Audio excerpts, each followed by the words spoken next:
Ladies and gentlemen, your attention please. Number 5, Prayer of Jabez, has been scratched. Order the stewards on the recommendation of the track veterinarian. Scratch number 5, Prayer of Jabez. Mutual tickets involving number 5 may be refunded or exchanged. There's just a slight delay. Okay, let's get. Will be reloaded shortly for the beginning of our card. Race 1.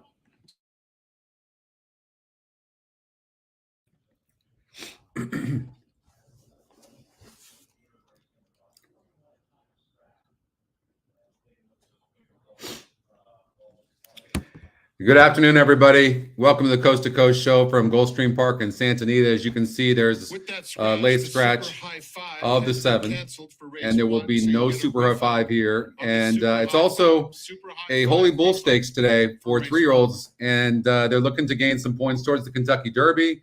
That's in race number 12 from Gulfstream Park, which is also part of the Coast to Coast, which is only a 15% takeout. So we'll be covering all that. We'll be covering races from Santa Anita, Gulfstream Park, of course, and maybe even a few races from Golden Gate Fields. So going to be a lot of fun. We're going to be covering some very competitive races as well. We have the Scotty Spot Plays, which we had the weekend Scotty Spot Plays earlier today. And the only one we've had so far that's run lost by a neck. I thought Chantel Sutherland went way too fast early on in that race. That was race number 7. And I'm also playing in a tournament on Horse Players, so I'll put in my picks here one at a time. It's live. There looks to be about 150 people in that, and I think, there's an NHC seat available. I haven't played in many tournaments, but I thought maybe I'd play a little bit as well. That's coming up in race number 8. But here's the look at my ticket: 3, 4, and 8.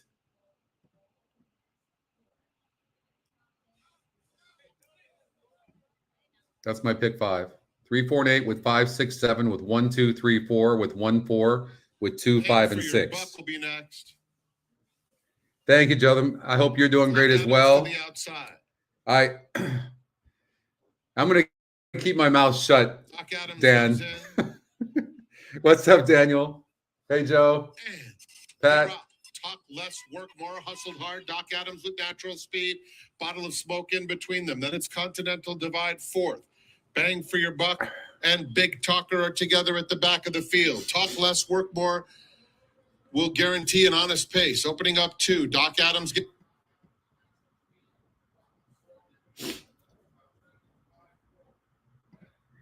and Big Talker still together. Big Talker inches by him and is about 5 lengths off the pace. What's up, Indy? Some headway on the rail.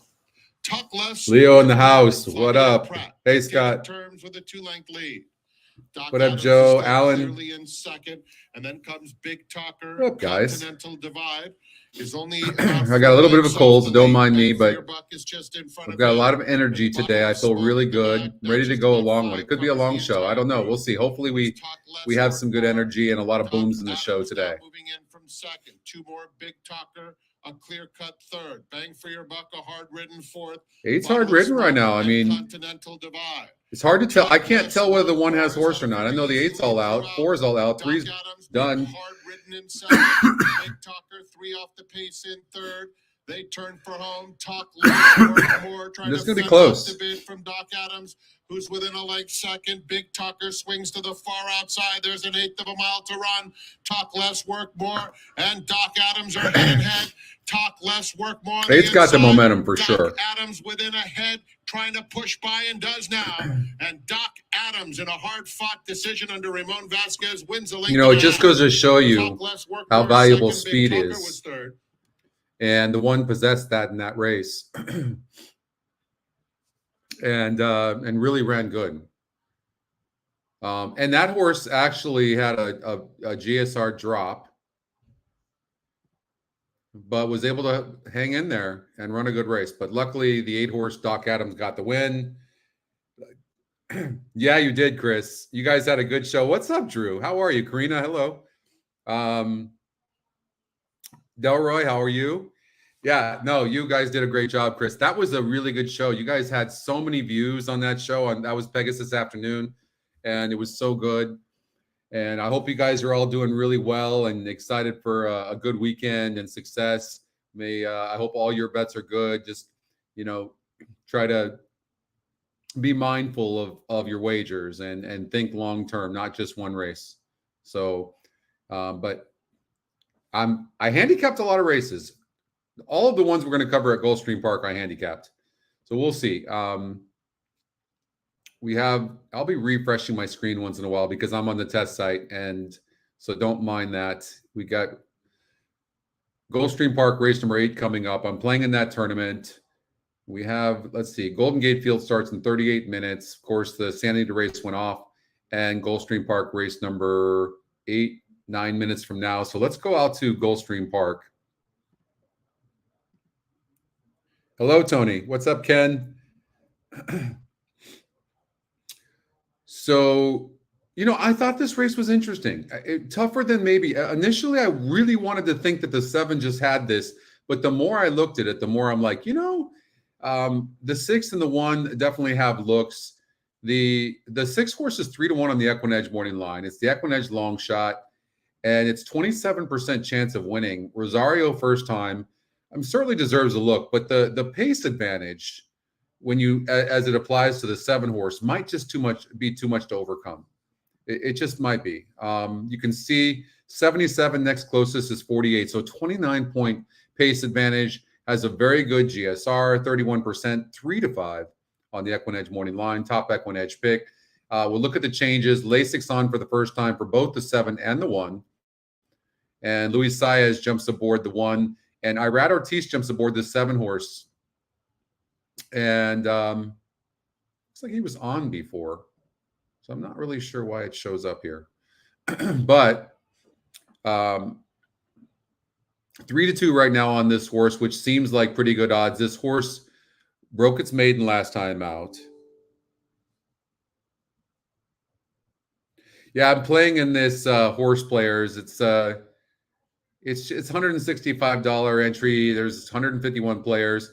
I didn't really try too hard, but I didn't qualify for the NHC this year. So it says 2023 NHC seat. So is this for?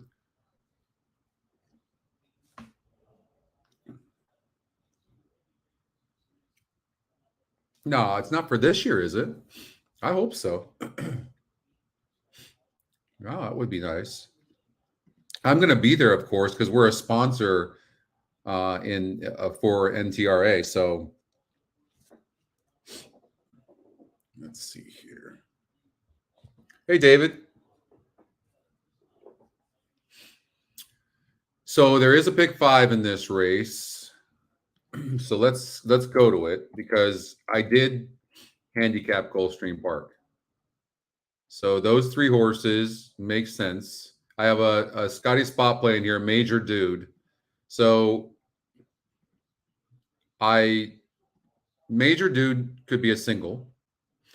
I will tell. Okay, so if you watched the show this morning, this horse was extremely ranked, first time in the country, and oftentimes these horses can be ranked, but this one wanted to be near the pace, was held, maybe given the race. I don't know. I don't know what this horse is going to do, but I know this horse has more talent than what it showed last time out. And Graham Motion is showing a lot of confidence in this horse, putting him back in this grade 3 race. So maybe give this horse a second look. Major Dude has a really nice turn of foot, lightly raced 6 races. I think Major Dude is a single, but they're going a mile and a 16th. Candidate's the real deal. This horse is no joke. And look at this horse. It went gate to wire at 7-1 last time out, and it could do the same thing this time. But I think the extra half of a furlong will really benefit Major Dude. I really do. And so it could be a single. I'm not going to use the 6. And depending on the rest, I might not use the 2 horse. Candidate with that speed, natural speed, I have to use. And so let's see what we got here.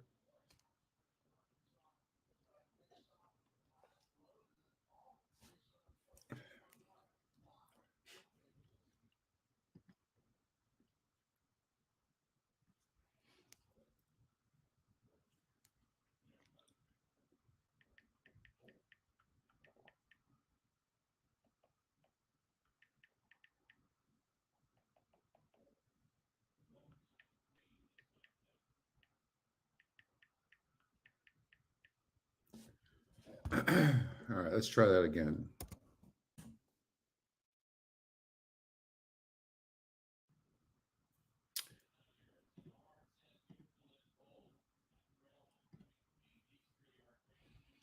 So this is the first leg, race number 10 of the coast to coast. Big GSR on the 3. So here's the thing. This 3 horse, of course, automatically raced in the Breeders' Cup Filly where, was it Wonder Girl? Wonder Wheel. And I think she won the 2-year-old filly of the year as well, right?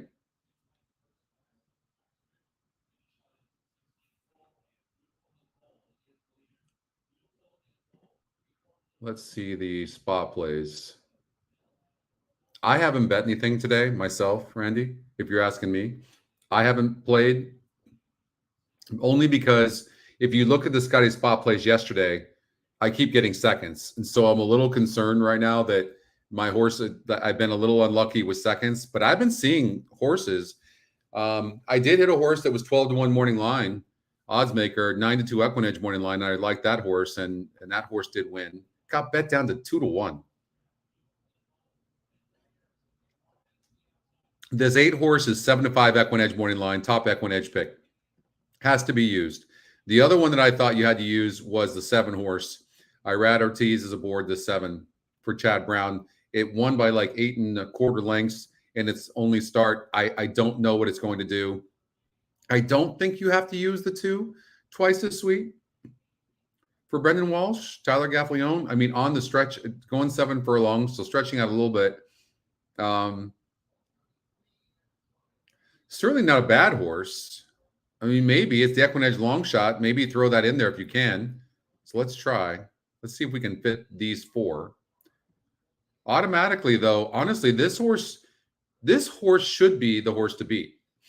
And I mean, she ran a good race. She did not run a bad race at all. That was a better 7th place finish you might imagine. She's a nice horse, but you never know what a horse is going to do in their 3-year-old season from a 2-year-old. So we'll see. But I thought she ran a really good race. In here, Cairo Consort, I wasn't that impressed with her. She's not that much to look at. She barely won that race. In fact, Stephanie's Charm, who's 12-1 on the odds makers morning line, 20-1 on the EquinEdge morning line, almost won that race against Cairo Consort. I don't know why the system nor the morning line odds maker likes this horse. And this horse galloped out like a champ and now gets more distance. Second time with Todd Pletcher, you have to figure this horse is going to improve some, but I was really surprised. Also, the 1 horse. This 1 could go gate to wire. I certainly wouldn't leave out the 1. I didn't love Heavenly Sunday that much, but I couldn't say anything negative about it. I mean, if you can fit in those 4 horses, the 1, 7, 8, 9, I'm going to imagine you probably cover the field.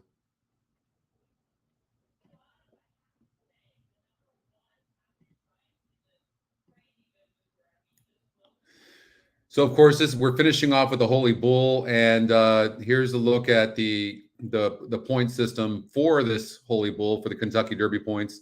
20 points to the winner, 8 towards the Kentucky Derby, towards qualifying for the Kentucky Derby, 8 points for second, 6 for third, 4 for fourth, and 2 for fifth. Okay. So they're almost to the gate. I thought this race was absolutely wide open. I really did. I thought you could probably throw out the 2 and the 3, which were both of them were, well, one's a Mott horse. I didn't really love either one of Mott's horses, to be honest with you. I will say this: it wouldn't be a terrible single to single Legacy Isle. I think this horse is the real deal. It got disqualified last time out, but I mean, it was an absolute nuts pace set by Jaramillo. Saez jumps aboard now. I mean, he went 45 for the half. Now he goes an extra half for furlong, which shouldn't be a big deal. This horse might be a single. Cyclone Mischief, they're saying, is just the next coming for Dale Romans. It did win last time out, but they set a lightning fast pace up front for this horse, and this horse had a really good trip, but visually very impressive. I honestly don't know. 9-2 on the EquinEdge morning line. Mr. Bob is a long shot that you might want to consider, who had a bad trip. They're giving this horse another shot, and I wouldn't. It's the EquinEdge long shot as well. I would give that horse a look. So maybe this is the ticket right here, $120. That has you singling the 7 horse, who has a big pace advantage. Coming in from Aqueduct is Tapit Trice, the 1. So we'll see what happens here. They're at the gate. Yeah, would I love to cover both the 1 and the 6? I would. I think that as far as your exotics goes, I would imagine the 7 horse is going to be first or second. Tapit Trice seems to be getting some action. Has not broke well in the first couple of starts. Saez jumps aboard. Emperor Appeal deserves a look, but I think this is between the 1 and the 7. But considering going to have to single the 7 horse, you're getting 3-2. You're getting pretty good odds here in this race. This is an allowance optional claiming 75,000 as they're loading into the gate for race number 8. And Lasix first time for the 1 and for the 6 horse, or for the 7 horse, Shedderskin. Big pace advantage for the 7. Let's see what happens here as they're loading into the gate. Master of None getting ready. Waiting for Shesterkin and Emperor's Appeal. Ken, it's true. Like so many horses that run in the Breeders' Cup just do not come back to run very good. Shesterkin, Irad Ortiz Jr. to the outside. All set. 7 should have an easy lead.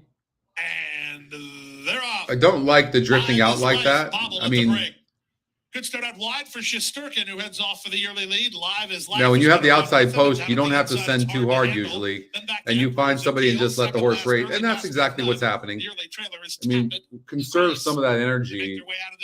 Certainly running very good. How about 6-5 on the 1 horse right now, who seems to be running very nice. Trice was angled to the far outside by Luis Saez to race from 4th. Then Master of None and Emperor's Appeal. I mean, from where I'm sitting right here, right now, this race is between the 1 and the 7. Hard to handle, and Irad Ortiz Jr. and Shesterkin moving up on the outside. Now Shesterkin only a neck off the lead. Luis Saez trying to cover the move on Tapit Trice, who's up to 3rd. Back to 4th, Hard to Handle, then Emperor's Appeal and Master of None. 1 seems to be struggling right now. 47 and 1's all out. Shesterkin as the Irad's sitting chilly on the 7. Trice moving to him on the outside, 2nd. Back to 3rd is Live is Life, then Hard to Handle and Emperor's Appeal. Master of None. All right, well, we got a 2-horse race here. Duo is up front. Tapit Trice bidding up to take on Shesterkin. Tapit Trice now shoves a neck on top. Shesterkin trying to battle back inside from Live is Life, who's now 3rd. 3/4, 111 and 4. Tapit Trice has a narrow lead. Shesterkin one's going to win this race. The inside, 1/8 of a mile to go. Tapit Trice has kicked away from Shesterkin. See you back that's a really that's a 1-pace horse right there. To win by 5. Very interesting. It looked like that horse was done and then pulled away to win like that. It's hard to know whether the 7 was stopping and just no good, 36 and 2, or the one's that good. That's a really hard read that I'm going to definitely watch that race replay a lot and see. But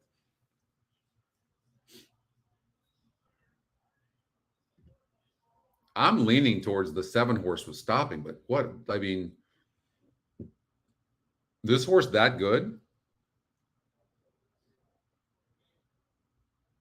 8-5 goes off at.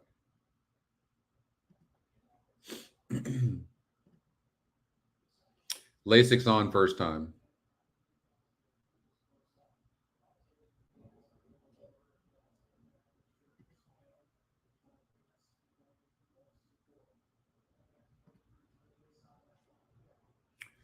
All right, pick 4 pool right now is about $28,000 over at Santa Anita. That's race number 2 coming up in 11 minutes from now.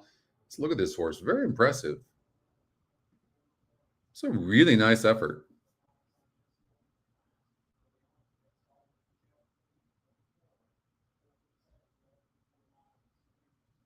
Four horse broke it to its knees.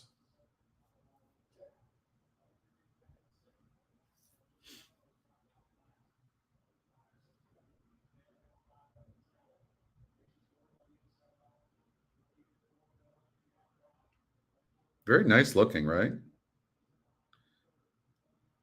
Still looks like a baby. Interesting horse.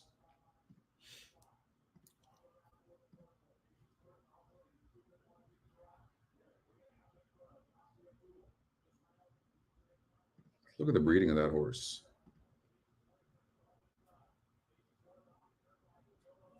So obviously, the longer the better.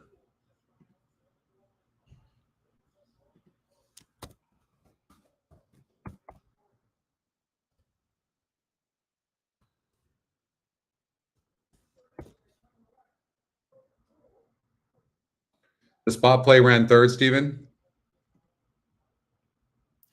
Who won that race? Just my own and Frosty, the EquinEdge long shot.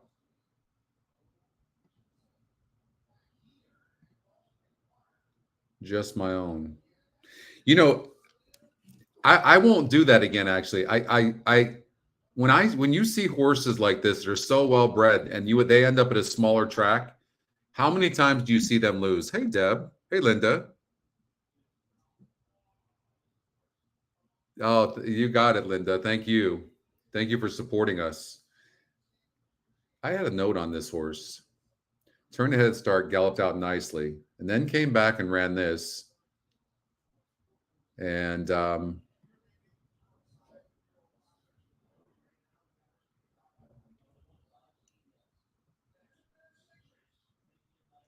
gallop out for many of us is very important. Well, I forgot to bet this race. Well, that's not good.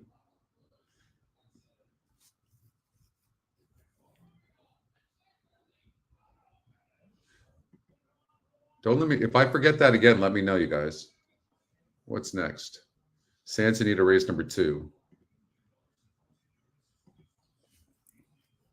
Hey, Angela.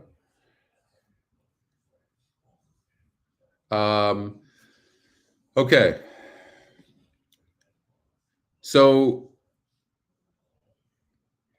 the 5-horse Carp Fortuna, I'm shocked at 7-2. Is this horse okay? I mean, this is a really big drop. The horse is not so tactical. That's the problem. And maybe at any level it won't matter, but this is an easier group of horses. And the 1 horse, Slam Diego, is fast but cheap.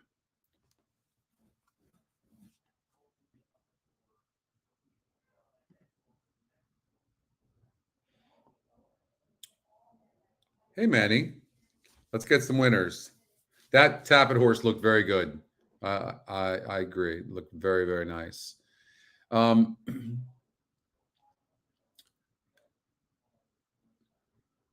So when I initially looked at this, I was thinking that Carp Fortuna would be really tough in here, and still might be. But the more I look at this, it just does not like to win. But if you look at the SORs, this is the easiest group of horses that this horse has faced. Dettori jumps aboard. You know, I still would probably lean this direction, and I would put my trust in Dettori to give this horse a good trip, and get this horse to relax some. That was a 66 group. This is an 8-point easier group. Let's take a look at, no, this was down the hill. This race here. This horse, no, we don't have Delmar. Let's see here. Can this horse relax? Let's take a look at this race here.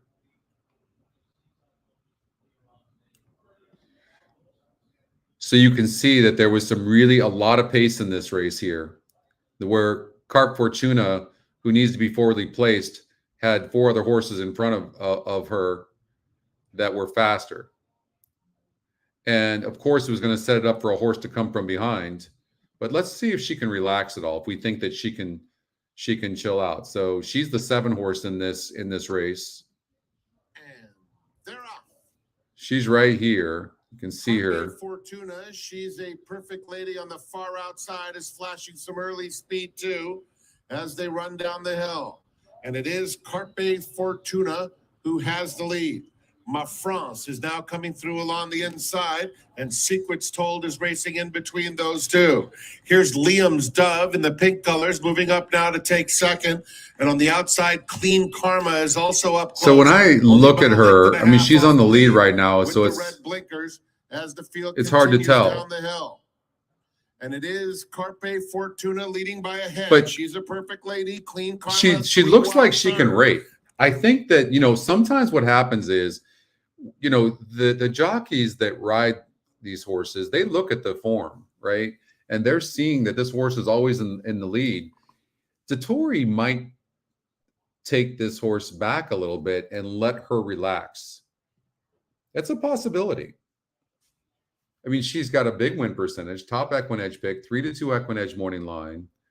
And I doubt, let's see what the odds are here. 7-2, I doubt we're going to see 7-2. This horse is the favorite right now. And I mean, she lost to a 48 SOR group. And that's also a Peter Urton horse. Van Dijk was off the 1, but Mullins took over and puts Barrios on the horse. On paper, other than the 5, this is a wide open race. Glenall's the 6. Let's take a look at this.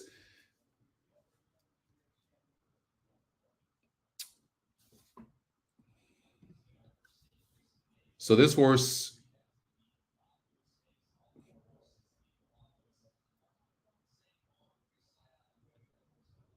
so facing easier here, and is the EquinEdge second pick as well. So you have 2 droppers that are your top 2 EquinEdge picks. No real advantage in the GSR. In the SOR, when you look at the 8 horse, I don't see the 8. It's the EquinEdge long shot, but look at, I mean, no, I don't see it. I mean, been facing, probably on paper, this horse looks really good. Was 59% last time out, is 8% today. GSR does go up some. This horse has some speed, but I mean, the 1 horse has some speed as well. I hope the 1 is the one's gonna go. The 8 horse, very scary.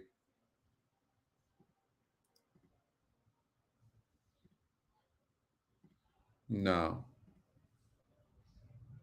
I mean, this is a huge jump from a 40. So, you know what happens is trainer looks and goes, man, this horse just won like 6 1/4 lengths and wins easy. No question. But that was against a maiden optional claiming over at Turf Paradise. And now comes here and you're thinking, okay, it's just a non-winners of 2 lifetime. But I mean, these are much, much tougher. So it's the EquinEdge long shot, but it's a lightly raced. There's only what, 6 horses in the race. So it had to pick somebody. I say no. What's up, Michael? Let's look at the 4 horse. Lost by 13 lengths against a similar field. So what this horse did was break its maiden over at Oaklawn Park. And that looked like a tough maiden field. Then comes here to Santa Anita.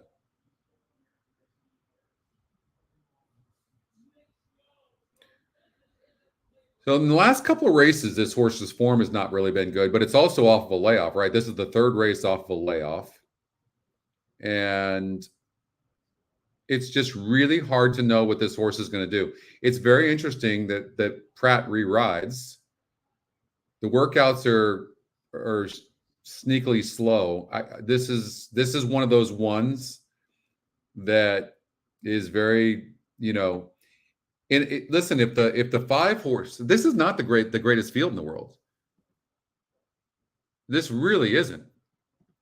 So if Peter Miller has this horse running right, then I'm not going to be surprised if this 4 wins.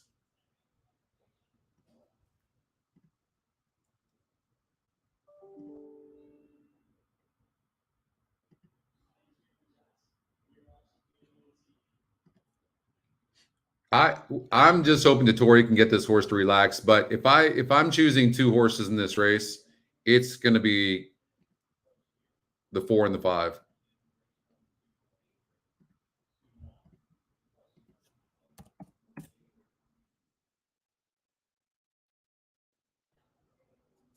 You want to print? Let's print today, Tony. I'm with you. All right, so we're going to do 4 and the 5. I think the 7's getting over bet.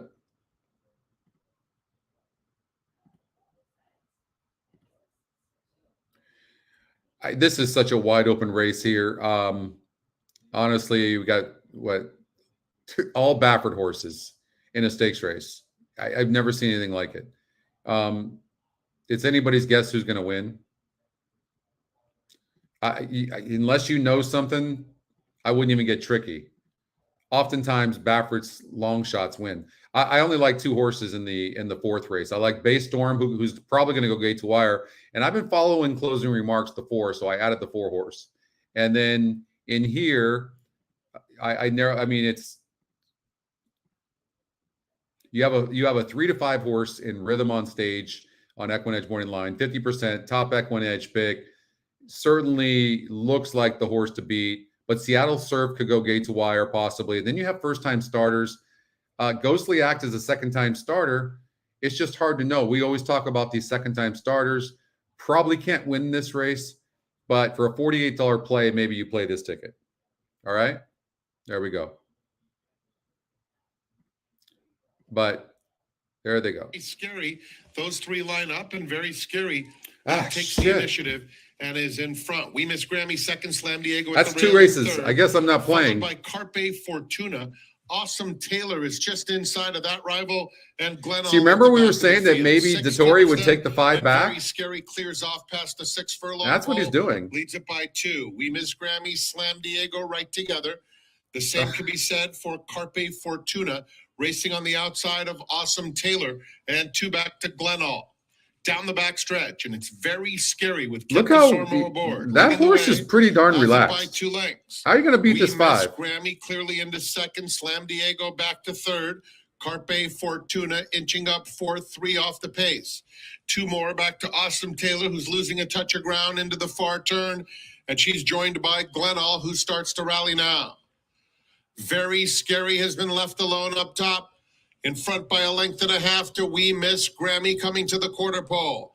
Slam Diego is at the rail. Glenall adjoint 4th. Outside Carpe Fortuna and Awesome Taylor top of the lane.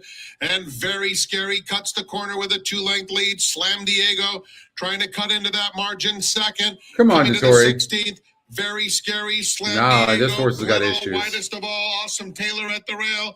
It's Very Scary by 2, and Very Scary takes them virtually coast to coast. Slam Diego. That horse just got last, so obviously at the drop, there's issues with that horse. That stinks. That horse was loaded. So that horse either has a breathing problem or something's amiss. Something is not the same. They're trying to get this horse claimed. You got that, Teddy?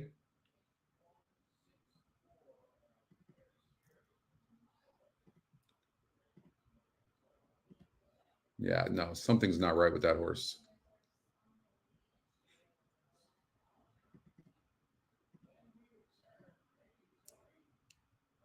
Well, I wouldn't have had that horse. Okay, what do we have? We have got Golden Gate coming up here. Let's get out there. Jockeys are getting on their mounts. And buyer beware. Exactly, Scotty. Okay. Big pace advantage here. 25 points for Into Bourbon. Now, 8-point drop in GSR. Can't like that. Competition drop you like, and it clearly needs the lead. But the horse should get the lead. But I'm curious about what happened in this last race and what kind of pace advantage this horse had last time out. All right, well, look, there was way, way more pace. Polanco is fast. Look, this horse was getting pressed from the very beginning. Yeah. This horse needs a clear lead. So now Into Bourbon not only gets a clear lead, but cuts back in distance to 5.5 furlongs from the 6 furlongs. I mean, it should run a better race. This horse showed speed going long. now cuts back, dropping in class as well. That's always a good thing. It does look like two horses in here, Into Bourbon and Obvious. Let's look at the two. This horse is dropping in class. It seems to run better when it's near the lead. I think that's this horse's issues, and it loses heart when it doesn't, and it's not going to be near the lead. And it's got 1 third place finishes and 5 tries, going 5.5 furlongs in the synthetic. Maybe a horse worth trying to beat. The EquinEdge long shot, the 1. This is a horse that faced a 38 group and won, but was tactical. This is not a horse that's going to be really far back.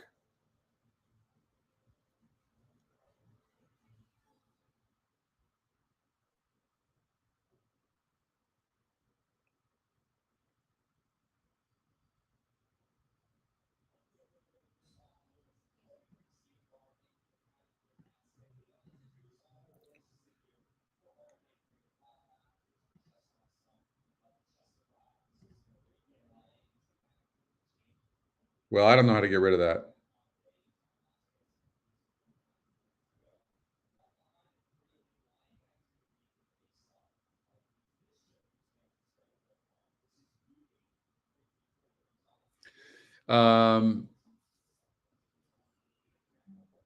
The EquinEdge long shot's 5-2 right now. Certainly deserves a look. I'm going to throw out the 2. Frisco Kid. This horse doesn't look very appetizing to me. Twirling Derby, also another one that could be in the money dropping in class, but I like to see a horse. Well, it did show a little bit of speed here against Better on 1-7. Let's see here.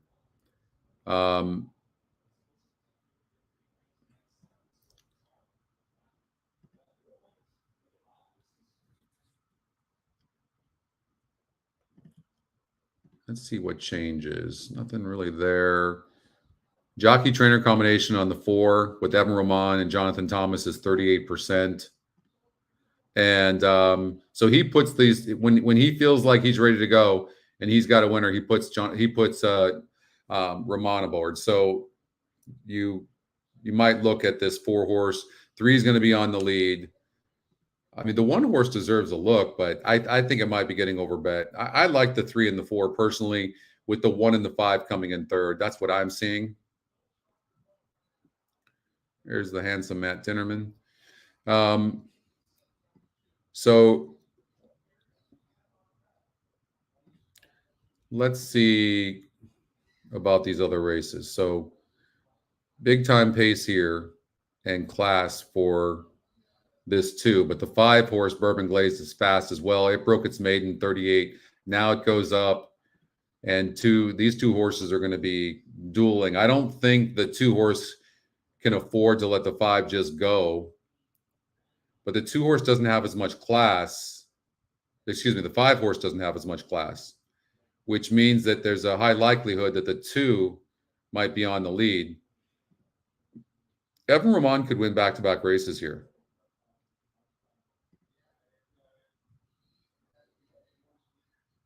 Not a fan of this one.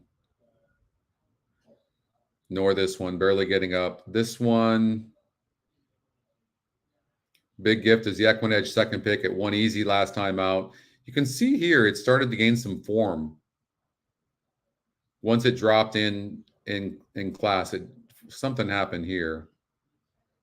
Oh, stumbled and lost rider. But since this horse has been at this level, it's run good.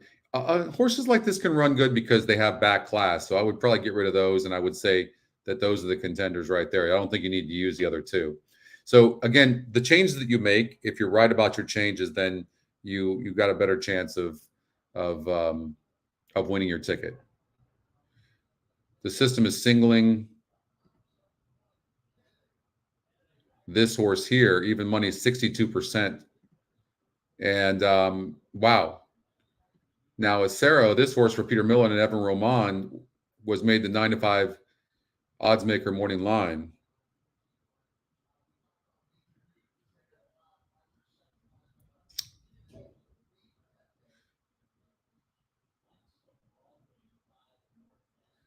And El Bromista has a big GSR as well.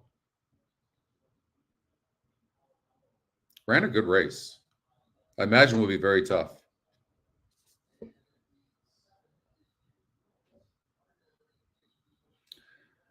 The next contest play is Gulfstream Park 9.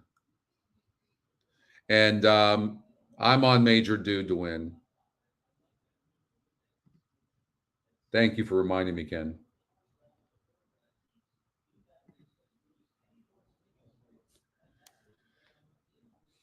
Okay, in here,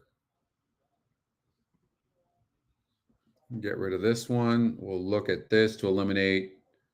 This one loses ground every time. See, what you can do is you can look from the stretch and see horses losing ground, and then you look up at the SOR, and this is a tougher group, right? You don't really see anything going up here. So that's how you would look at this horse, and really needs to be like on the lead, and might be, but you have another horse who's very, very fast in the 3. The one could go. The one could go a little bit, actually. The more I look at this, I mean, it could be scary up front, but I think at the end of the day, at 6 furlongs, this horse is going to stop. That's what I think. But because it's going to get a lot of pressure from the 3 horse, who needs to be forwardly placed as well. And then you're looking at the 4 horse, who sits a really, really nice trip, but this 4 can't rate much. It can't rate much. But it is going to get a very, very good trip. But this is a 4,000 claimer. And you look at the 2 horse EquinEdge's second pick, who's dropping huge in class, that you probably have to consider. So how about we just cover the 2 and the 4?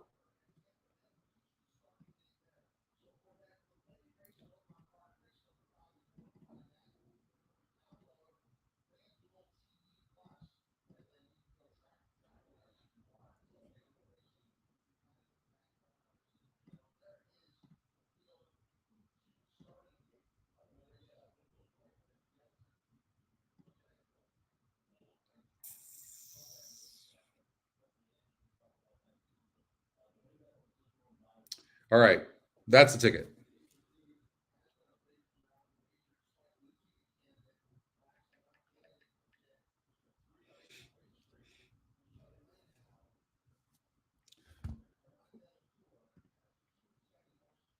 Example this. All right, we got Gulfstream Park race number 9 coming up as well. And of course, this is one of my spot plays, and here's what it is. The extra half furlong makes her very tough, Major Dude. The 1 candidate is the real deal, and she is, and can prove very tough to catch, but Major Dude is very good. Turn of foot. I thought it was a 4-2-1 trifecta. I thought Suzak could run a better race, and Jay's going to single the 1. I'm assuming you're talking about this race, but Major Dude's the real deal. Really is. Nice turn of foot, but candidate can go gate to wire here. There's no question about it. No question. If these races go off at the same time, we're gonna stick with Gulfstream Park, but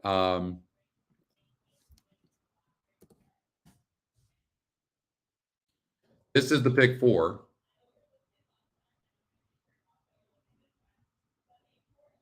$72. Oh, okay. You like the 6 horse in here, Ken?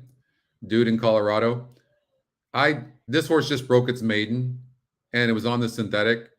The GSR, though, goes up. I mean, this horse is bred for turf. It's well bred. Saez seems to be on fire. It's the EquinEdge long shot.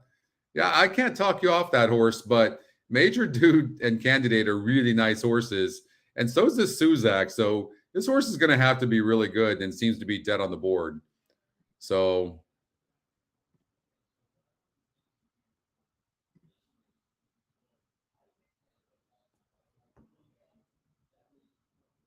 Kenny's from Colorado.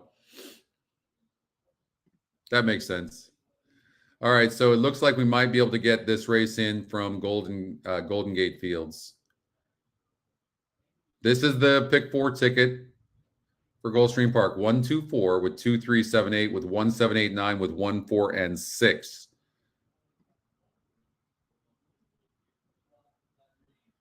All right. And Golden Gate Fields.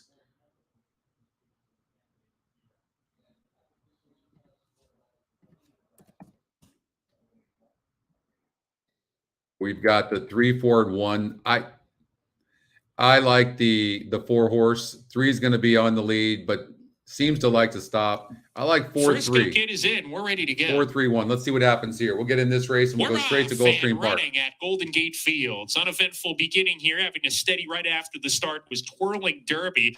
Good break from Into Bourbon, who flashes early speed, and Obvious is right on his tail, but the stablemate Into Bourbon still quicker and leads the way. Obvious on the outside, easing off. He's second, a gap of 1.5 lengths to El Charo Champ alongside of Frisco Kid. Travieso Avalito second to last early, and Twirling Derby is the trailer as they approach the far turn in the opener, where Into Bourbon leads the way by a touch more than a length. Obvious still right there behind him. The Jamie Thomas entrance 1-2 around the far turn. Into Bourbon maintains a 3/4 length lead. Obvious trying to get closer, 3/4 of a length behind. El Charo Champ shaken up from third. Travieso Avalito, he's past Frisco Kid, swings to the extreme outside for the stretch run. Travieso Avalito's getting into it down the lane. Into Bourbon still the one to catch. Obvious trying to get him second. Outside, Travieso Avalito continues to charge, and El Charo Champ is right behind the leaders. It's Obvious digging in. Travieso Avalito right up alongside, but it's Obvious. Obvious got the win over Travieso Avalito. El Charo Champ. Good call by Matt. All right, let's get out to Gulfstream Park. This is the EquinEdge spot play, or Scotty Spot Play. Major Dude. I really was impressed with Major Dude. I think this horse has a bit of class about him. This is the Kitten Joy Stakes and $175,000. It's a grade 3 race. Candidate's very fast and beat Major Dude last time out. Suzak, the 2, was very ranked, first time in the country. If we'll see if Graham has this horse relaxed. We'll look at this horse going into the gate. Looks a little bit better. Looks relaxed. Does not look keyed up. I just don't like when they do that, though. I mean, that gets a horse riled up. But we'll see. This one is the real deal. But I really like the 4, Major Dude. So I'm going to stick with Major Dude over the 1, maybe the 2 to run better. And this turn of foot, Irad Ortiz is aboard. Let's get the 4 home over the 1. 4-1-2 or 4-2-1 would be great. Oh, the spot play 1 at Oaklawn? Yes. What'd it go off at, Teddy?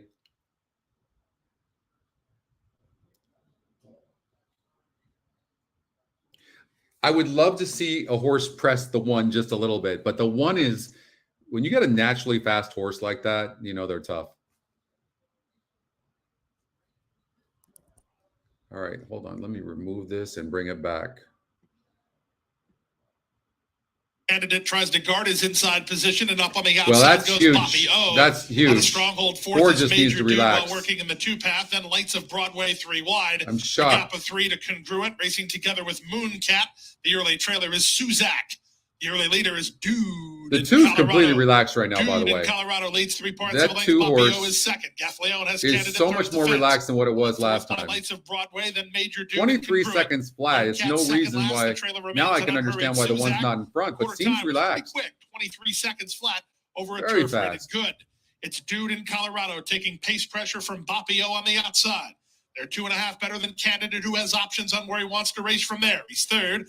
On his back is Major Dude. Is this going to set the 2 up out to the center close? goes Lights of Broadway, then back to Congruent. Yeah, Still out the it back rained are this morning. Mooncat and Suzak. They went the opening half mile in 47-1 as Look they at the lead 2. the backstretch and move on Look to the at far that 2. turn.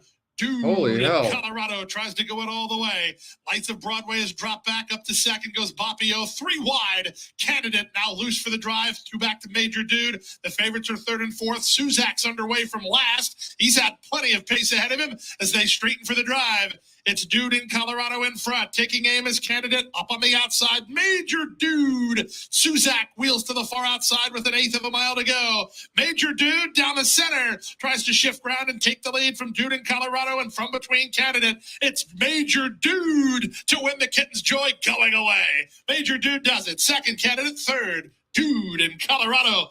140-1. 4-1. All right. All right. How we doing now? Back-to-back fours. This is a very nice horse. Very nice horse. 2 was flying. I knew the 2 would run better. I really wish that horse would have at least got third, but it did improve. Watch it next time out. I think it's got to touch a little bit of class, but the 4s, I'm telling you, the 4's at another level. It really is. The 4 is a decent animal, and the 2 ran better, was more relaxed, and but had to settle for 5th. But nice effort. 4-1.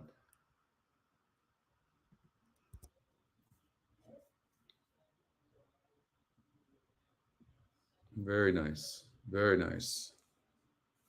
You got the trifecta, Alan? Nice. All right. There we go. Now we got the booms working on the show. That pumps me up. 7-5 on Major Dude. It got bet late. Don't like that. But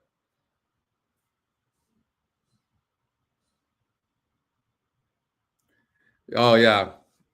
It must have been Rosario. Yeah. I don't know what's wrong with Rosario, honestly. I say that about a 19% jockey. I'm the one that looks like an idiot, honestly. But there's just something. I've never seen a jockey win so much that is so bad. You were on the 4-6. A dude in Colorado ran really good. You know what the difference was? I'll tell you what the difference, Ken, was. Is this right here. You see that 56 right there? Right there. That 56, that class right there. So it's just a little bit below the class. So on it, you would put like honest, but needs a bit easier. That's what it is right there. It's just very difficult for a horse with an SOR of 56 to win a graded race. Very difficult. And that's what you're seeing. But that was a maiden race, of course. But I think this horse needs a little bit easier, but we'll see.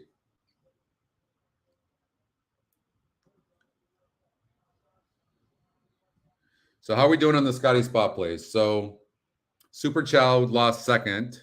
Just My Own got third. Cactus just won. Paid $780. First time starter. That's nice. You've ridden this horse in his last 3 starts, gone to the Breeders' Cup with him. How does it feel to get him back in the winner's circle? It's great to cross the wire in front with him again. It's a nice colt. He run a really tough race at the Breeders' Cup, and last time he was a little unlucky, but he run good. He finished second, and today he was much the best. Thank you so much, Irad. Congrats on your victory in the Grade 3 Kittens Joy. Thank you. Thank you. All right, Irad Ortiz with another win. 7 wins in a row yesterday. Yeah, Joel's going to struggle here at Gulfstream Park, I'm telling you, because you got Irad, you've got Gaffleon. I mean, the jockey colony here is over at Gulfstream Park is rough. I think Rosario's going to struggle. I really do. This first time starter we gave out as a Scotty Spot play. You can see my note here. First time starter has nice gate drill, suggesting she has speed. I didn't see the race, but I'm guessing she probably went gate to wire or close to it. It was not only 9-5 EquinEdge morning line, 30% top EquinEdge pick. I mean, that's a lot. And then on top of that, look at this. It was the top pace. And when you look at these workouts, look at these gate drills, 10 of 35, 13 of 63, 4 of 22, 6 of 154. That's just suggesting that this horse has some speed. That's how you can kind of tell. And then you look at the pace number. It's pretty amazing that we can do this with what we do with our algorithms with first-time starters. It's pretty amazing. But pretty pumped about that. Really glad that happened. Ghostly Girl, the 7 horse at Fairgrounds was a Scotty Spot play. It won as well. All right. Well, we're a bit on a roll on those. And then Major Dude just won. So that's 3 straight wins, a third, and barely a loss by a nose. The Scottish Star, I really liked Scottish Star. I don't know how it did. Okay, it got second. Oh, no, but tell me you guys played this. Oh, wow. Look at this. Look at my note here. She was pressed on the rail and last against much tougher than what she is facing today. Has big speed in here and will be tough to beat for the win. The EE long shot, too, surprisingly needed her last and shouldn't be ignored! Exclamation point. Bam, exacta box. $20 exacta. That was this morning. We gave that out on the show. So you don't want to miss the weekend with Scotty Spot Plays. Oh, what do we got? Thank you, Ken. I love you. Did I miss that race, though? Tampa Bay 7. Gosh darn it. Gosh darn it. All right. It's too late for me. I'm just going to throw that out. Never mind. But that's pretty cool. That horse was 8-1, by the way. You're talking about two horses that were 8-1 on the morning line and 4-1 on the morning line. EquinEdge's second pick and EquinEdge's long shot that came in first and second over EquinEdge's top pick. I know, Deb. It's all your fault, Ken. Yeah. Thank you. Thank you very much, Dan. I really like that show. You know what was cool about that show too? It was the second one. We had the inaugural last Saturday, or last Saturday. What I like is it's short. You know, I think that show wasn't very long. Right? God. You guys know me. My mind, I get going and I forget. Oh my God. I need an assistant for my assistant. I'm telling you. All right. Well, I'm pumped about the Scotty Spot Plays today. By the way, I don't even want to jinx her. I love this horse. Michelle's Little Star today. Now, Kyle Beauty was very impressive. Really impressive first time out to win by 11 3/4 lengths. But Michelle's Little Star, she is so sweet. I just love this horse. And she's beautiful. And it's this Louisiana bred horse. She had the 12 hole going 6 furlongs. And you can see at the second call, she was a half a length in front. She was getting pressed. It's not like she cleared. And then she pulls away to win impressively. And now she draws a perfect post with her tactical speed behind a lot of speed. I'm hoping the 3-horse gets pressed. And I just really like her. I'm going to follow her. I think she's great. And I just hope she wins. Michelle's Little Star. So that's coming up in about 45 minutes from now over at Fairgrounds Race 6. But either way, it's been a really wonderful day on the Scotty Spot Plays. So I'm pretty pumped about that. I'm not doing a show tomorrow. Well, we're doing the Coast to Coast show tomorrow, but we're not doing a Scotty Spot Play show tomorrow. It's every Saturday morning, and I think we did 10:30 Eastern this time. I gave you guys an extra half hour. Nobody noticed that. Nobody said anything. I gave you an extra half hour to sleep. But you'll see the Scotty Spot Plays up on just like this right here for tomorrow. I'll put them up tomorrow morning, so you'll get those. And is Coast to Coast coming up soon? We got race number 10 at Gulfstream Park. Yep. Thank you for that reminder, Peter. I appreciate that.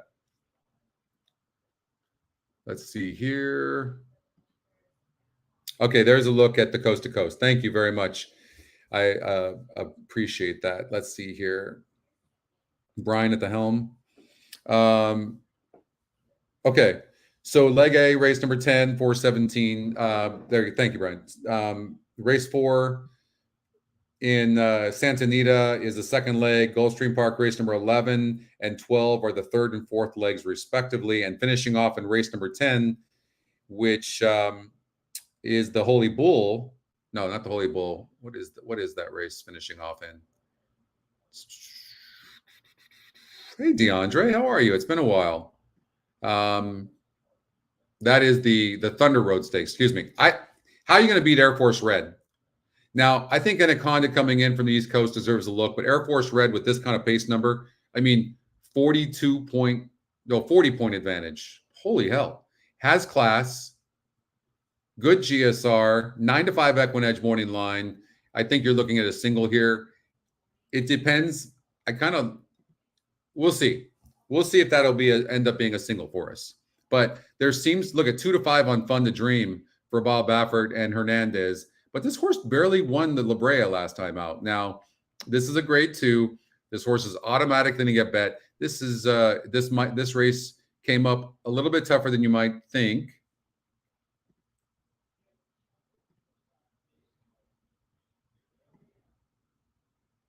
Well, actually, the more I look at this, I looked at it for about 5 minutes earlier, but I didn't make any notes.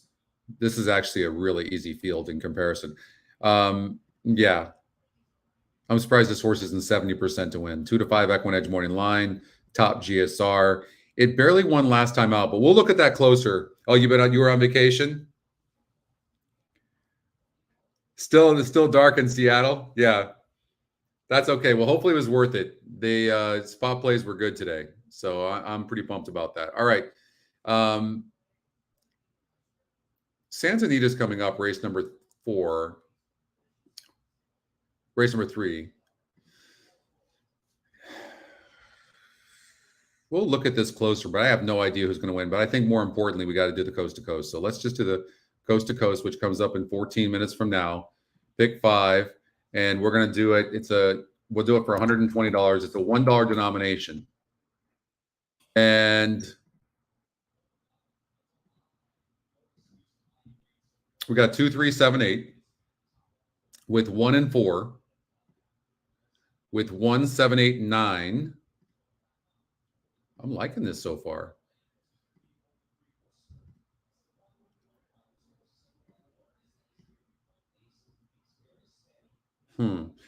Got to use the 6. Lord Miles. So we're using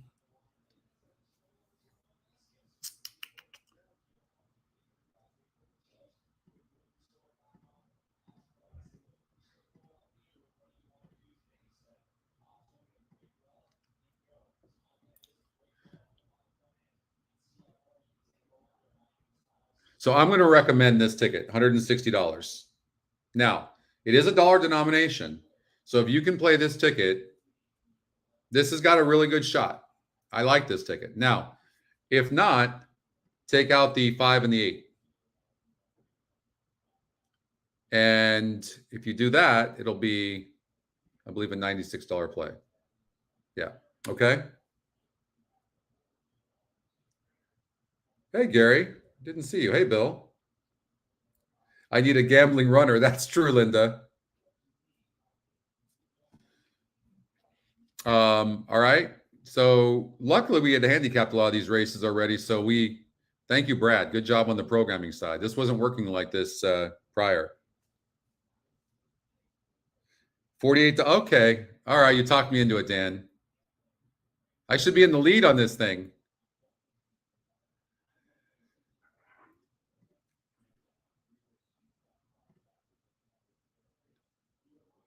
All right. Where are we at?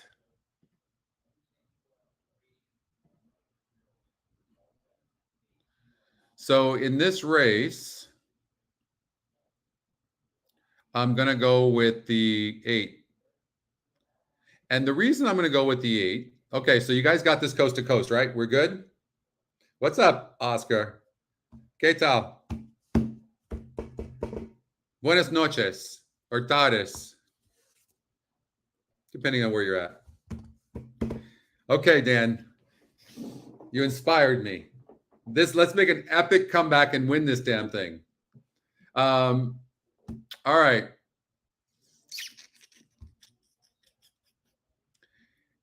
Look, you could single this 6-horse Legacy Isle. This is nice.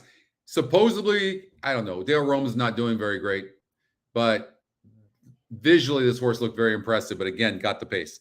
TARDIS, where you're at. Okay. Good afternoon. So, all right, so that's it. You guys are good? We got the coast to coast. Now we're going to go to Santa Anita.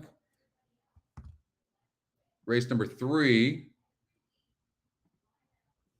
And supposedly Newgate's the horse to beat. Supposedly Dettori's aboard. Couldn't pass. This has reached the starting gate. It's post time for the Robert B. Lewis. Last time out. I have no idea. This horse is a maiden. Baffert just threw in there.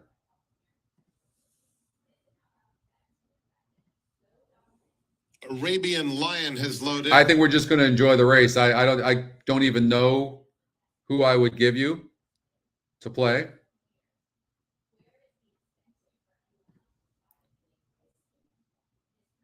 Backs out.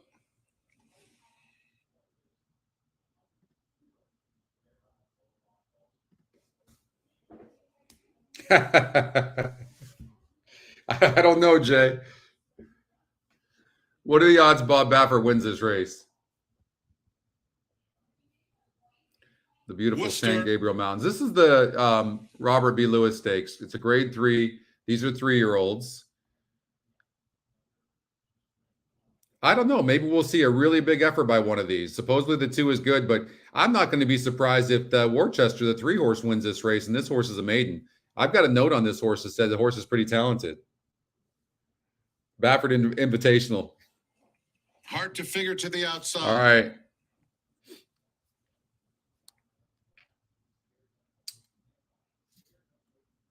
They're in the gate. And they're off in the Robert B. Lewis Stakes. Arabian Lion and Hard to Figure will speed off to the lead. Worcester gets the nice tracking trip, and Newgate is tugging from the back of the field. 7 furlongs to run. He might, Bill. Arabian Lion at the rail with Hard to Figure about a neck back second. A length and a half back to I'll tell you what, that Worcester, Worcester's a really nice-looking joined by animal. Newgate. Maiden. 3 lengths, covers the field. They have 6 furlongs to Woo! run. And it's Arabian All right, Lion, Stuart. John That is Velasquez, awesome. just cruising along with mild 5,500? pressure, Hard to Figure in second. Then Worcester at the rail with the yellow cap. What? Very eager in third. Newgate 55,000? Am I 5 reading that furlongs to right? run. $55,306.80? Leading the Baffert charge No. toward the half-mile pole. Hard to Oh, we have to Figure, look at a that. half length behind in second. Stop it already. Worcester continues to travel nicely on the rail. And Woo! Newgate keeping pace with him. Stuart, There's been no change. that is amazing. 3 furlongs Stuart, to run. put your ticket up there. Arabian Show Lion us what to you did, catch, trying okay? to sneak away from Hard to Figure. I want to He's see still what your within the ticket next was. second. So Newgate stoked for you. advancing steadily and willingly on the outside, and Worcester is down at the rail. They have a quarter of a mile to go. Hard to Figure, Arabian Lion, but here comes Newgate after them in third, and Worcester. Congratulations. That is so cool. Thanks for sharing. Newgate on the outside and Hard to Figure. Look at this. Hard to All Figure Baffert has the horses lead. within a length of each Newgate other. How trying to sweet get is by that? him second. Arabian That's Lion incredible. is back to third. That really With is 16th to unbelievable. go. And Newgate's going to get Hard up there Figure and tough. has the momentum Newgate over Hard has to the Figure, advantage, though, who's 12 and to it's 1, by the way. Newgate to score by about a head. 2, 4, 3, 1. Hard to Figure second. Worcester Yeah, third, let's see your Arabian tickets, Lion Stuart. fourth, and the Robert B. Lewis. All right. That's Newgate winning the Robert B. Lewis for at, what, 6 to 5, is it? Even money. Over Hard to Figure, who was 12 to 1. The EquinEdge long shot. Somebody had to be an EquinEdge long shot. Only 4 horses in the race.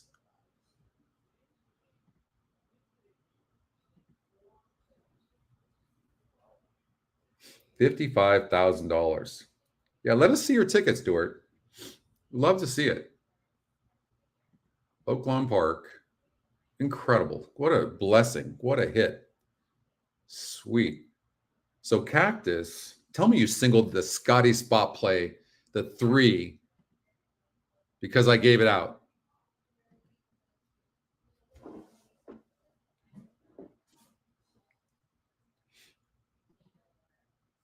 And Stuart's going to be like, I didn't even know you gave that out, Scott. Look at that. All right, let's take a look at these races. Wow. That is awesome. Oh, so 7 Charter Oak. That was the key. That was the key. Yeah, I was alive, Chris, to the 4 horse in that race. And I was alive. I had $1 pick 5. I was alive for 26,000, and the horse got third. That was it right there. That's the bomb. Family tradition favorite. So look at 1 big long shot. Top EquinEdge picks wins that. Oh shit! Here's another one. Look at you. How the heck did you do that? Great job. I mean, that's just amazing ticket structure. There's a look at Stewart's ticket. All right, let's regroup here. Okay, I want to see this. So race 1. Wait, what? Race 1, 1, 4, and 7. Wow. Don't know how you got that 7. Race 1, 4, 7, 5. Okay. Race 2.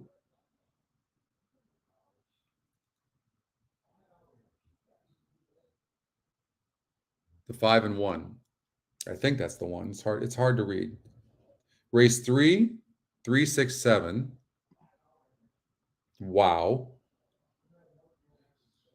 Race 4.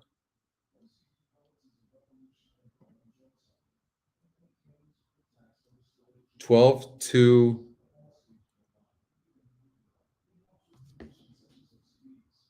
Is that 1, 2?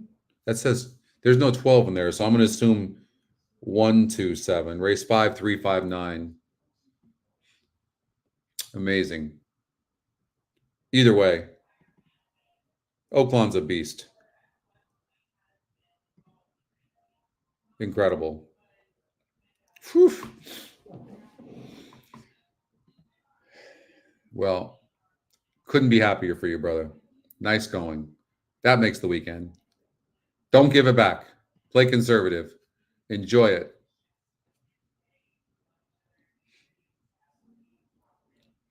Thank you for sharing. That if that doesn't bring an energy to you, I love it. I remember one time I got 5 out of 6 on a pick 6 on a Saturday, and I was so bummed out. I got it, and somebody hit a carryover. I don't know what it was. It was a payoff of like 300,000, and then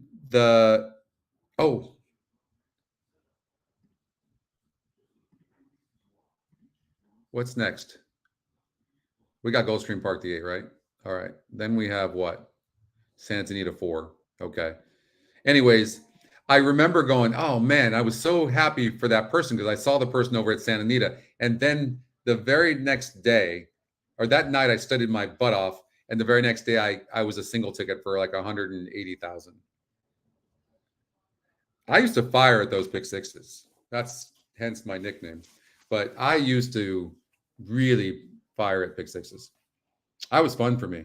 I'd study hours and hours and hours. But I liked playing for the bigger money. When they took away the $2, it really took away my motivation.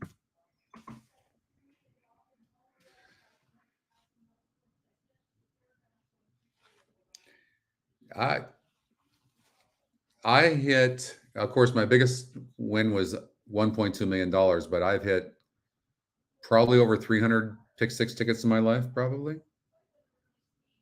On pick 6s, I'm way far up in gambling on horses, for sure.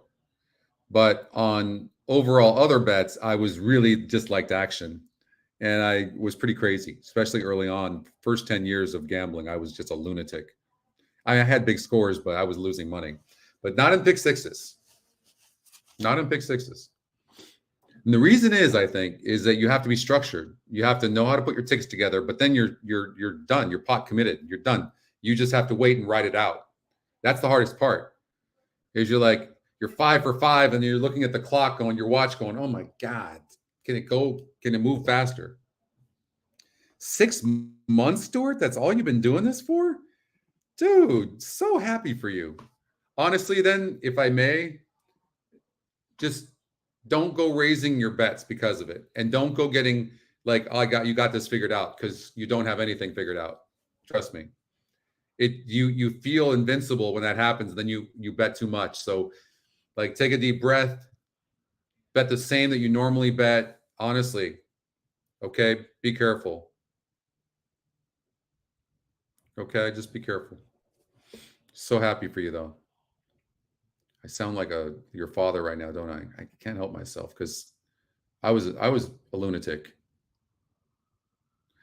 All right, race 10 minutes to post 0. We have 6 minutes before Golden Gate Fields race number 2. Again, this is the Coast to Coast show.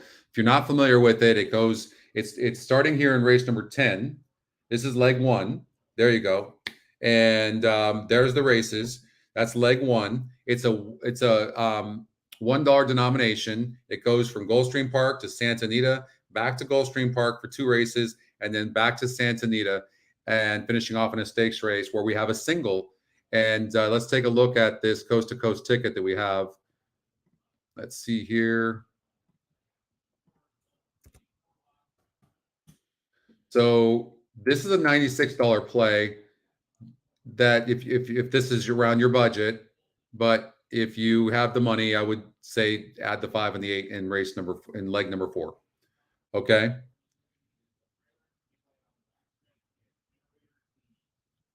Oh, that's the worst.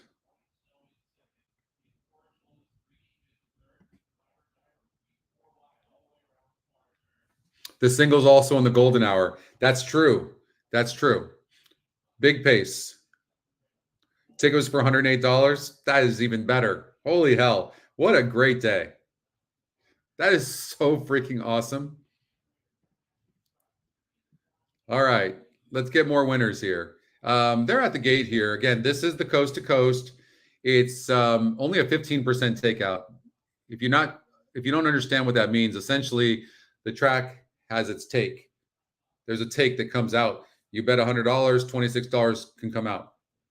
So you at least payouts a lot less. So when you show 15%, you want to encourage these tracks to do more of that. And so you want to support that. So we support the coast to coast with the Stronach Group. We also support the Golden Hour show. So big shout out to them. Big love goes out to them too. So they're about to load into the gate here for race number 10. Again, I'm on the 8 horse in this race, Red Carpet Ready, who's 7-5 on the EquinEdge morning line. And automatically just finished running in the Breeders' Cup back in November and ran a good race. First race as a 3-year-old. That was as a 2-year-old.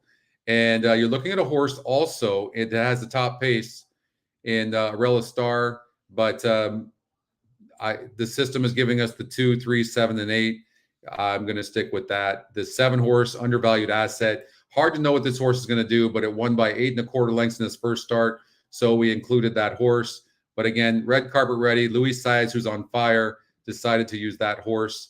Let's get out for this race. This is a grade 3 race, the forward gal. Good luck. Stepping forward next, then Positano Sunset and Adelise's Smile.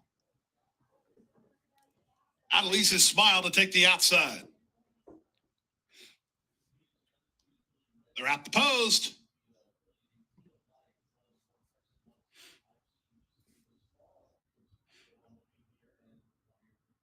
They're racing. So the 8 stumbled, but the 3 broke bad out of the gate as well. Atomically was off in traffic and a step slow to get going, or its undervalued asset. So 2 of the 4 favorites not quick out of there. The early leader is Arella Star from Twice as Sweet, who's away racing in second. Red Carpet Ready, well situated early while racing in third. That undervalued asset. And 8's got a lot of horse, getting a good trip, but did take a bad step out of the gate. Flakes. Second last is Positano Sunset, and the trailer is Adelise's Smile. 22 and 3 for the opening quarter speed as they race to the half-mile point. It's Twice as Sweet on the inside and Arella Star on the outside. Their heads apart. Red Carpet Ready, 3 wide and on the go. At the rail, it's Flakes from between Atomically, 3 wide and moving up is undervalued. Now here comes Irad with the 7 horse. This horse broke its maiden by 8 1/4 lengths last time out, and he seems to have a lot of horse. It's Red Carpet Ready who makes a narrow lead. Up on the outside, undervalued asset is now into second. Back to third, Twice as Sweet. Atomically is being asked to quicken while racing fourth and angling to the clear for a run. Positano Sunset is next, then Apropos, and they're at the top of the stretch. 2 horse opening race. half was 45 and 4. Luis 1 horse race. Red Carpet Ready to kick away, and she's doing just that with 1/8 of a mile to go. Undervalued asset is second, and Atomically is down the stand side, but with a 16th to go. Red Carpet Ready, indeed, she's looking good. She wins by 3 in the end. Undervalued asset was second. Atomically ran Folks, third. that was an and unbelievably Sunset. impressive effort for a horse who stumbled, took a bad step out of the gate. And I want you guys to see, look at this, top EquinEdge pick, 7-5 EquinEdge morning line. It's incredible. Incredible.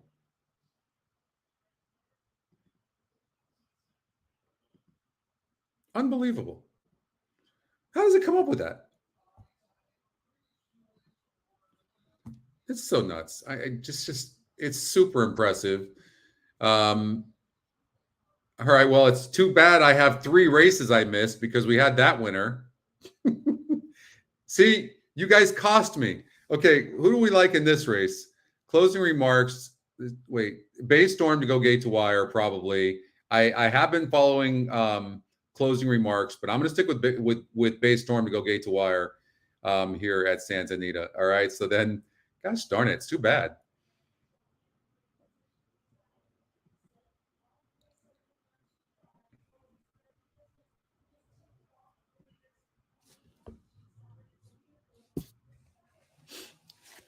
All right, we got Golden Gate race number 2. You guys want to head out there?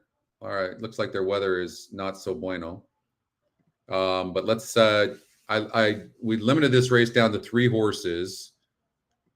I think we hit the first leg, right? The pick 5. Yeah. 4-1. That was my top pick. And then this would be the pick 4. You guys got that. Nice. All right. Sweet. We're using all 3 of these, but for purposes of a vertical, let's just see if we can narrow the red this light down. is now flashing on the starting gate at Golden Gate Fields as the runners have made their way to the gate for race number 2. So this horse is on the inside, but it's got more class. Look at, I would probably Prancing lean. in the Park is loaded to the Here's inside. what I would say. Stars 2's got way more two. class Here's than the Big 5. Kev. So I think the 5 stops and the 2 goes gate to wire. I think it's a 2-3-3-2. That the more I look at this, this SOR on this 2 is just too much. So I'm going to say 2. I'm going to say 2-3. Glaze to complete the lineup. Trust the algorithms.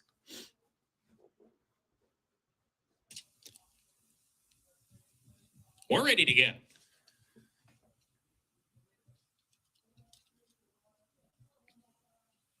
And we're off. Jazzy Love stumbled a little bit coming out of the gate. Recovers, is running in 4th early. Danzig Starstorm has the most speed, and she strides clear from Bourbon Glaze and Prancing in the Park. A joint 2nd. Prancing in the Park inside. Bourbon Glaze on the outside approaching the turn. Jazzy Love at the back of the field early alongside Big Gift, who's trailing about 3.5 lengths behind the front runner, Danzig Starstorm, who leads the way. Here comes Bourbon Glaze to turn up the pressure with 3 very quarters slow of the mile pace to for go. these. Danzig Starstorm, Right, not that these are world beaters, but that's not fast. 25 and 2, and the 2 broke good out of the gate. Like this 2 should be super tough to catch, honestly. 4 lengths behind. And the backstretch, 5-3-year-old 5's running nice, but Starstorm continues all to be things the being front equal, runner. I think this 2 should be very tough. 3's making a applying move, that but pressure.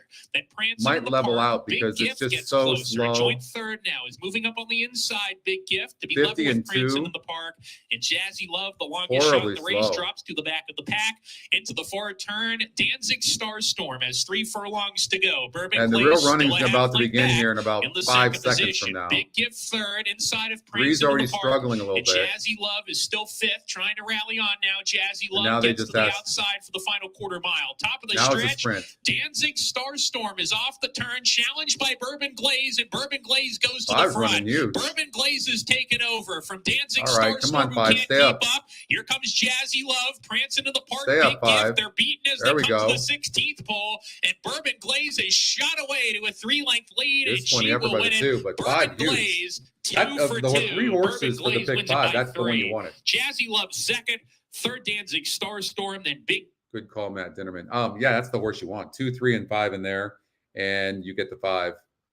That of the 3 was probably the longest shot of the 3, right? I'm going to guess.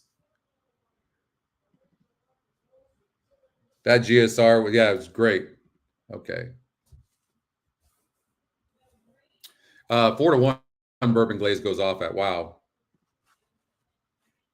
You need the 1 in the next race?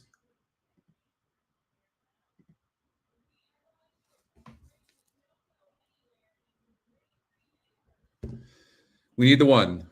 Need the 1. 62% win. We need the 1. Yeah, 4-1. That won't. I'm about to sneeze here. Hold on. That 4-1 won't mean anything as far as the horizontals go. Excuse me. It won't mean anything there, Tony. Less people probably had that than had the 2 and the 3, because the way it usually works in horizontals is if a horse is kind of dead on the board, where the 5 was a little bit dead on the board, not so dead, it usually is a sign that people are rooting for the other horses, like the 2 and the 3. So you probably had, of these 3 horses, less people use the 5 than the 2 and the 3. So it's still good. What do we have coming up? Santa Anita race number 4 is coming up in 13 minutes from now. And let's see, what place am I in? 36th of 161, and I've missed 3 races. Ugh, Scott. And I would have had this race. We know this. I don't know if I would have played the 2 or the 11, but I would have had that. Santa Anita race number 2, I wouldn't have had the 8, for sure. And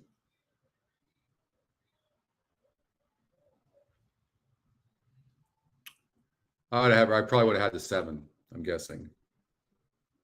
But all right, so we got Santa Anita race number 4 coming up in 13 minutes, and I've used the 1 horse to go gate to wire. I like the 1 and the 4. We've used the 1 and the 4. There's the 1 has a lot of speed and has the most class and has the top GSR. What am I missing? Only has 11 starts for sure. Needed the last race.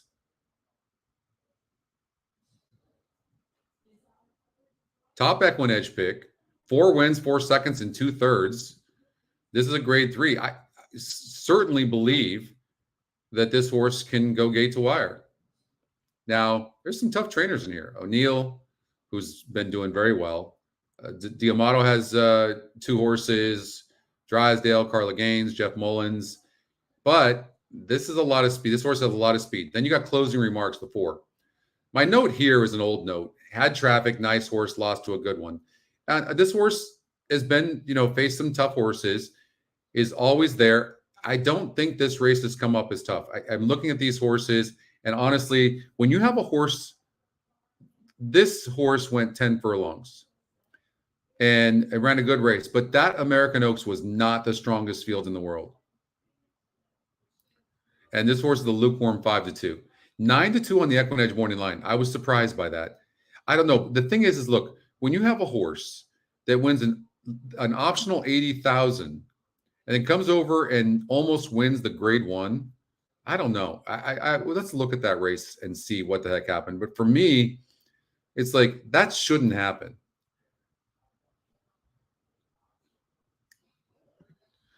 See, a grade 1 that's a 72, just not so good. Oakhurst was in there.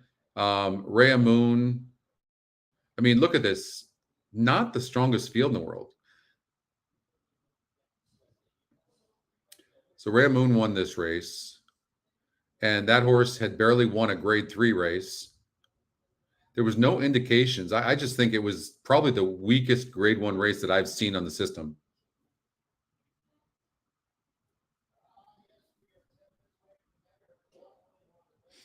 Let's see. Top 2 win seats, Dan? Oh, okay. All right. All right, let's go to race number 10 over at Santa Anita.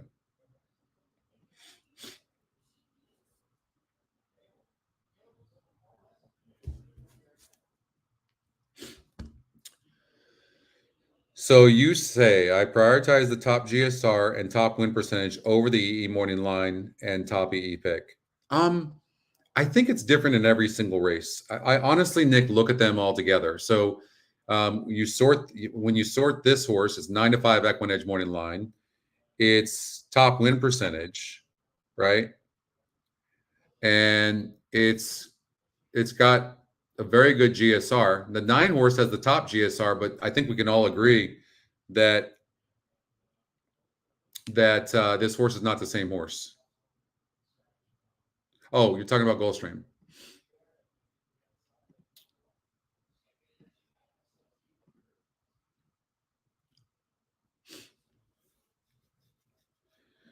So EE morning line, win percentage, It's just always different. I'm looking to see. I see why you asked that question. So that's why I didn't single the 8. I was leaning towards the 8 because I was just blown away by how low that EquinEdge morning line is. But it's, I also tend to lean against horses like this that run in the Breeders' Cup. Not only that, like a lot of times these horses don't come back to be good 3-year-olds, right? Or 3-year-olds that are running good don't come back to be good 4-year-olds. And so, horses have a tough time maintaining their form. It's the hardest thing to do. This was just a gut feeling. We added the 7. I will say this about the EquinEdge morning line, Nick. If you look, we can go back as many races you want to go back, and I'm going to tell you that probably 80%, 85%, one of the top 4 EquinEdge morning lines wins the race. And we've got a little bit of time just for fun. We can go back and we can check that out. Now, obviously, you're looking at small fields and stuff like that too, but the 9 horse, you can see 9-2. It's constant, right? 5 horse, 3rd top, but I mean, obviously, it's only 5 horses. So here's one that was low. By the way, I don't know, you guys probably saw this race, but for me, I was not surprised about this horse. Look, Abreu claims this horse, right? Look at this. He claims this horse for 12.5. And look at the SOR in that 12.5 race. It was a 42. Today's was a 44. And look at the GSR. It goes from 57 to 66. I'm not going to say I love this horse, but this horse had a big chance. And what looked like a wide open race if you can get by the 3. And this thing didn't look like all that. So just so you know, look for that. This horse was very havable. It only lost by 2 1/4 lengths against a 42 group. And he loved this horse so much, he puts it in for $40,000. And the GSR goes up 9 points. $38 horse. Absolutely havable. So Nick, honestly, like it changes. Like first time starters, you're going to probably lean towards GSR, right? I mean, horse doing something for the first time, you're going to lean towards GSR. The SOR is extremely important because who you face is everything. So I watch for GSR or SOR. Pace, obviously, there's no one. There is none. I was just kind of surprised that 8 was 7-5 on the EquinEdge morning line. I thought, because the system's job is to predict what a horse might go off at. So when you look at a horse, you can see, oh yeah, I mean, on paper, this horse looks like it should be 2-5. So it makes sense. But when it doesn't make sense, that's the one I'm looking at. I hope that helped. When it doesn't make sense, like to me, that 8 horse, like what the heck is that 8 horse doing 7-5 EquinEdge morning line? I'm like, wow, okay. I mean, it looked like one of the ones, but 7-5. And that horse took a stumble and then ran like that. So pretty huge. One that you just passed, they left it in there accidentally or didn't see it. The 1 horse Bay Storm is my top pick, and 4 Closing Remarks is my second pick. Tampa Bay 9.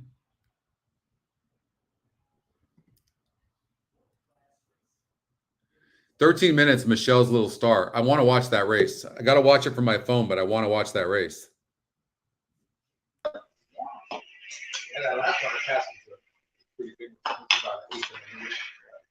That's huge. Yeah, you see it? And then it goes.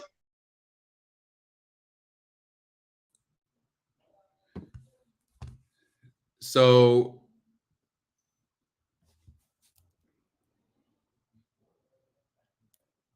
let's see here.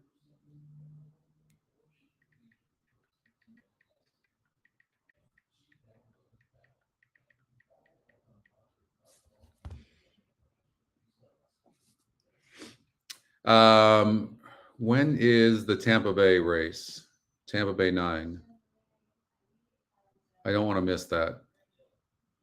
16 minutes. Okay. So right now we're just rooting for the 1 to go gate to wire. It's 3-1 right now. The 4 horse is 4-1. Not surprised the 6 School Dance is your favorite. I mean, it just got second in the American Oaks. That's a grade 1 comparison to this grade 3. But again, that was a very weak grade 1. I made the contest bet, Dan. I've got the 1 horse here.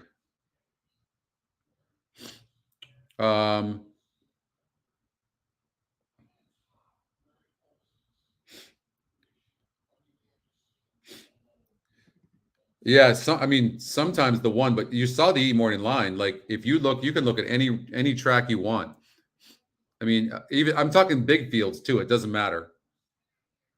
Like, take Oaklawn Park, anything. It doesn't matter.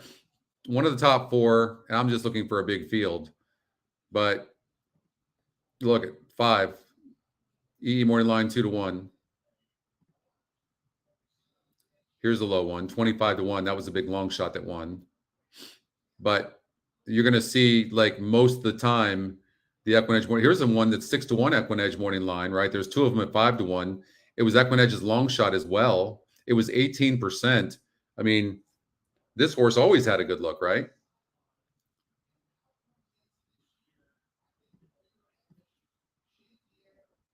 And you'll know that. All right, but we got race number 4, which is the second leg, by the way. So we have the 1 and 4 in here. I thought the EquinEdge. Oh, that's right. Tomorrow we have the mandatory pick 6. That's right. That's at Santa Anita. Thank you, Chris. Appreciate that, brother. Mandatory pick 6.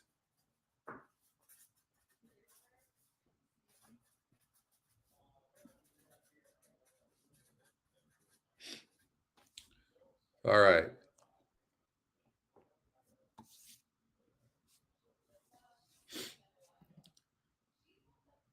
So in case you're just joining us, Stuart just won $55,000 on a $108 pick 5 ticket over at Oaklawn Park.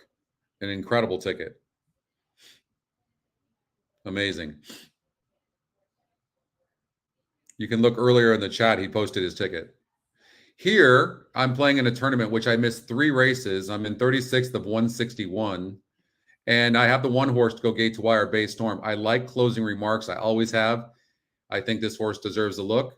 But the 1 horse, Bay Storm, is the fastest horse in the race by far and has the top SOR, top GSR, 3-2 on the EquinEdge morning line from an odds maker, 5-1 morning line. Horse deserves a lot of love right now. And this 5-2 getting bet right now.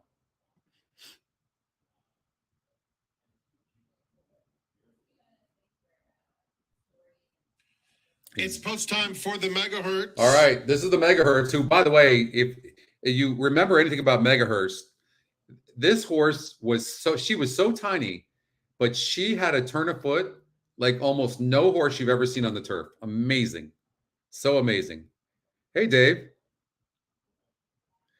And then adjust if needed. Dave, you're 100% right. I even thought about that this morning, and I completely got so busy and I forgot. But you're 100% right, Dave. All right, come on, 1 gate to wire. Let's see what happens here. Fillies and mares. Good break. They're off in the megahertz. Closing Remarks is hustled out. Bay Storm has good natural speed. Don't play any games. Stocking is up close, as is School Dance. Now that is down at the rail. Quattro L in the red. And another 4 lengths back to the trailer, Oakhurst. Into the first turn, it's Bay Storm at the rail and 1 Silk Stocking. Those 2 mad strides. Closing Remarks in between horses.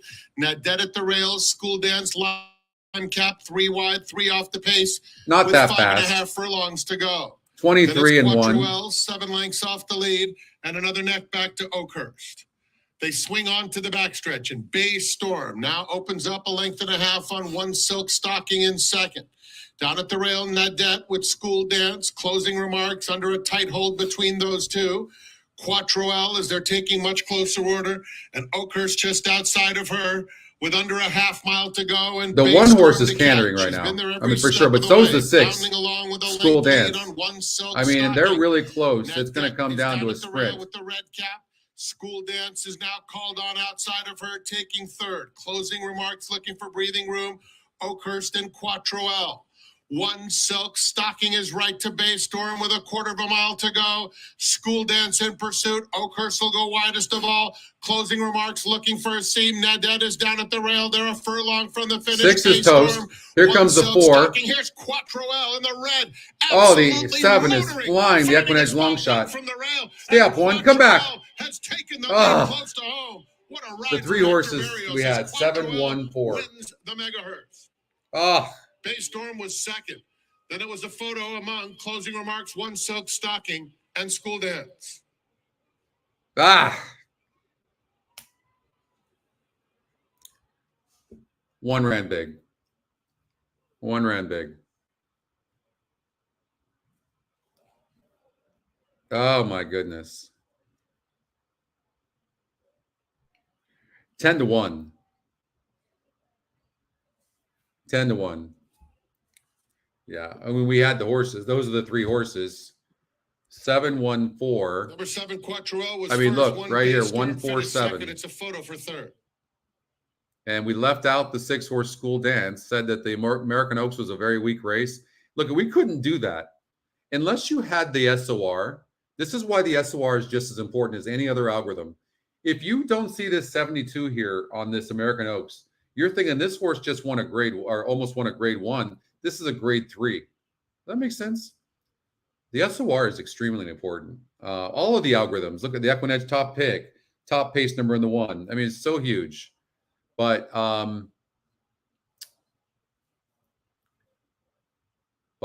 yeah. But I do want to there's 5 minutes before Fairgrounds race number 6. Really like this filly. I really want to see her run good. Just something about her is very special.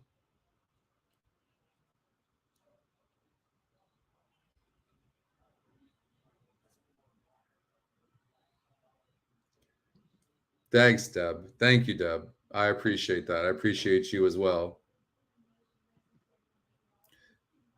A lot to come. There's a lot to come. The team's making some really good strides right now. Brad and team are really doing a nice job. We have some momentum as far as, you know, the progress we're making on releases and stuff. And thank you guys for not, you have every right to be pissed at me, but nobody said anything and just being patient. That's the amazing community that we have here at EquinEdge. I just feel like you guys have a trust in us. And we went through some stuff last year, but we're getting through it. And now we're starting to get some momentum. I think it's going to be an amazing year for EquinEdge. I'm not talking about on the financial side. I'm talking about on the, like, all the new products and things that we're doing. Some big things in the works right now too, just so you know. I'm excited. But Fairgrounds coming up in 5 minutes. We're not covering Fairgrounds, obviously, but and we won't be able to show the race. But this is a Scotty Spot play, and I'm just a really big fan of this filly. I was really impressed with her last race, so I really look forward to her running today, which I do. She's such a cool filly, which she is. Official. The race is official, and we had the horses, so hopefully some of you had that 7. Yeah, thank you guys.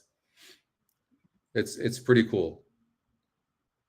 The support and the way of what we have with everybody in the community and is so sick that it pumps us up to want to do more for you guys, just so you know.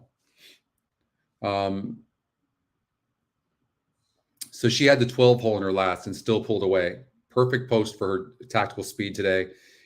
Very impressive was Kyle Beauty, who's 3 to 5. Not surprising that she's 3 to 5, considering she won by 11 3/4 lengths. But there is some speed in here, and what I'm hoping is the other speed will press on Kyle Beauty, but Michelle's Little Star gets that outside post and is going to get a good trip.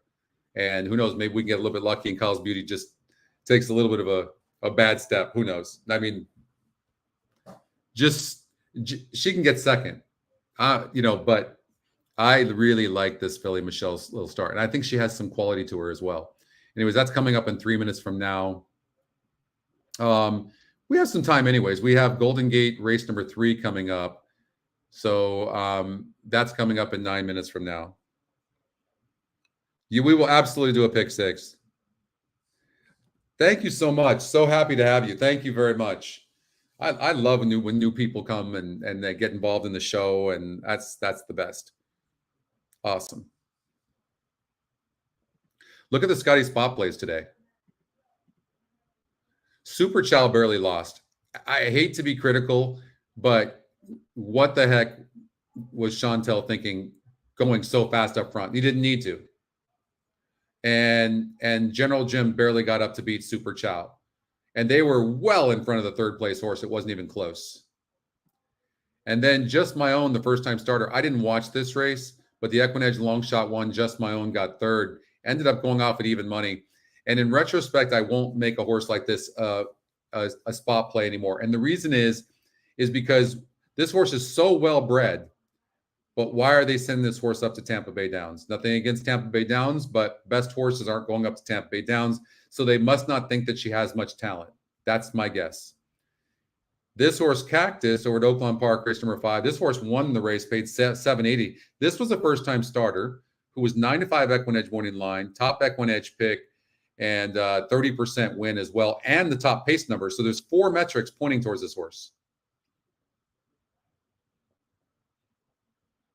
4 metrics: pace, win, EquinEdge pick, and 9-5 EquinEdge morning line for a first-time starter. Incredible. Then Ghostly Girl, this horse, my note, 1-2 EE morning line, 61% win. Contenders seem to be a few lengths behind her. Seems to have these over a barrel. That was a good note. And I only had the 5 horse. You can see 1 and 5 for second. Pretty chalky. Then Major Dude, big turn of speed, won the race. Half furlong more that helped her get there. The one candidate is For Real Deal. Ended up getting second, but Major Dude showed that turn of foot, gets the win there. Scottish Star, I only had 2 horses in here. 2, surprisingly, the EquinEdge long shot. Scottish Star, they got first and second. You got a $20 exacta in that race. And then now Michelle's Little Star to finish off an amazing day today for the Scotty Spot Plays. My hope, I really like her. She's 5-2 right now. And I would imagine she's going to be tough to beat. But Kyle's Beauty, I don't know the upside of Kyle Beauty. I don't know the upside.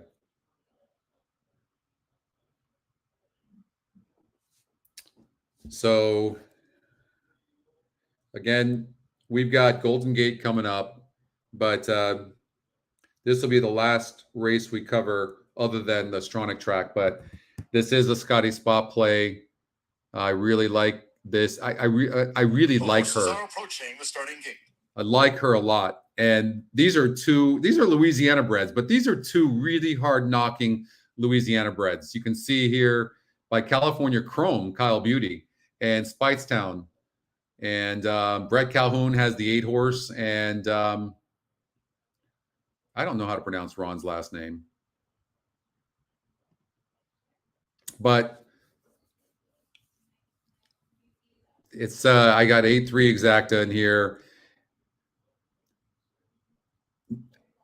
I can't wait to see her run. Like look at her and how beautiful she is.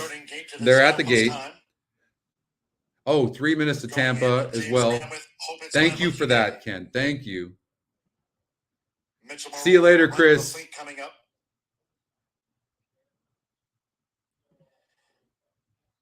Three to 5. Here's Kyle Beauty. 1 here on debut. Sheriff Lubberry for Ron Fauché. Barbara Green, Don't Call Me Patsy in. Kyle Beauty joined the line.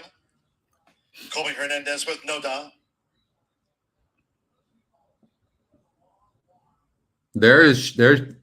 Is that no? That's not her. She's the 8. The 8. Morales, Cajun Ninja in the black silks. Now Brian Hernandez Jr., Dixie Farmer. Look at her. Delta Downs Look at that. I mean, she's stunning. At 6 furlongs, 1 more. Wonderful personality. 40 battery with Michelle's Little Star. And she just, you can do whatever you want with her. It goes in nicely. They're all in line. And she's a really good breaker. Come on, girl. Ready. And they're off. Don't Call Me Patsy blasting away. Good speed, Michelle's Little Star toward the inside. Here's a run in the fleet who starts an early bid, and there goes Kyle Beauty just like that. Jareth Ludbury and a favorite Kyle Beauty went right to the front through the first furlong and a half. From a run in the fleet to the white cap, fast starting Don't Call Me Patsy, third and near the speed. Michelle's Little Star fan wide. Dixie Farmer in the lime silks with a purple cap looks to gain toward the inside. The 5 horse is really pushing the 8 wide, which I don't like. Then comes Snowda, and on the front side, Cajun Ninja trails the 3-year-old filly sprint. The quarter was 22.23 seconds. Midpoint on the turn, it's Kyle Beauty. At 4-5, Kyle Beauty leads them to the top of the stretch from Michelle's Little Star, who sweeps. A run in the fleet with every between horses. Don't Call Me Patsy, who's under pressure to stay Kyle Beauty's pace. They're homeward bound. Half mile for Kyle Beauty. 45.67 seconds for the California Chrome filly. With Jareth Ludbury, it's Kyle Beauty under hand ride. Kyle Beauty leads by 4 from Michelle's Little Star. A run in the fleet. They're giving pursuit, but it will not be enough. Kyle Beauty, another winning gem. Kyle Beauty by 3.5 from Michelle's Little Star, who edged the run of the fleet. That Noda and Dixon. Kyle's Beauty was just too good, but she gave a really nice effort. She was pushed wide, but no one was beating that 3 Kyle Beauty. But she ran good. Pronounces Fauché. Thank you, Linda. Okay, let's get out to Golden Gate race number 3. Came in exactly like we thought, right? Oh, yeah, let's put that in. Tampa Bay race number 9. I'm going to have to do a price. Exactly, Dan. My note here, 23 flat quarter. I don't usually put times like that. I'm surprised. 9-2 E morning line. EE second pick. The 11 was scratched, though. Okay. As far as the pace goes,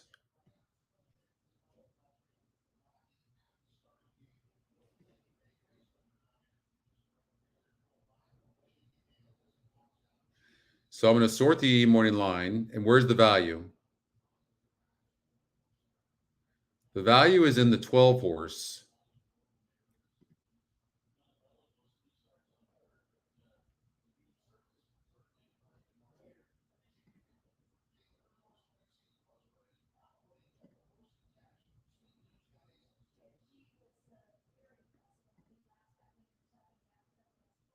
$13 is the EquinEdge long shot, who's going to have to improve. Barely won last time out, and has been off since November. Breaking it, that was an allowance win. These are much tougher.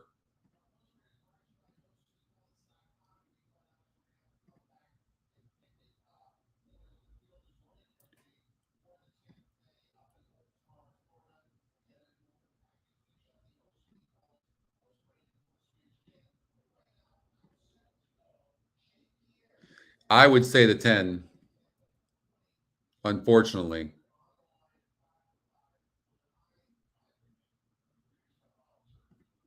The only other one maybe I would choose in this group would be the 4 horse, but the 10 looks to be the horse. I do need a price, but 10 looks awfully tough.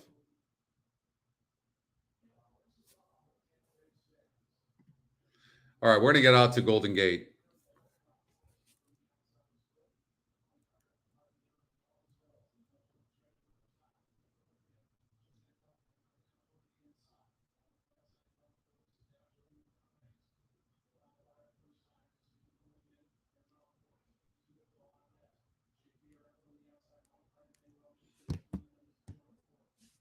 All right, we have a 62% horse, second top pace number. This horse likes to stop, facing similar horses, going on the synthetic. The GSR actually drops. I like the 1 horse a lot.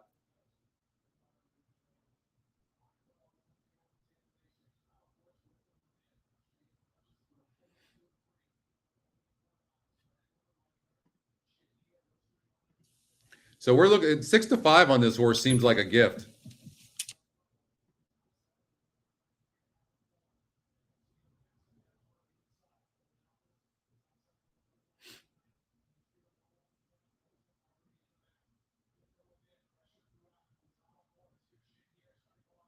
Crawling Back to You has loaded to post 2. Here comes Cut Across Shorty.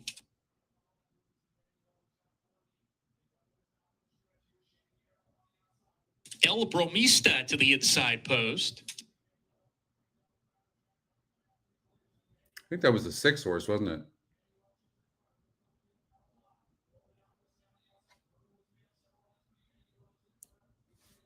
Double Jab working with him to load to post position number 4. Double Jab's in. 2 back. Jam Session coming up. We got race number 11 at Gulfstream Park, which is the 3rd leg to round out the of field, the coast to coast. Acero. So we're going to go there next, but Here's let's see if this one horse can get the Goes win in.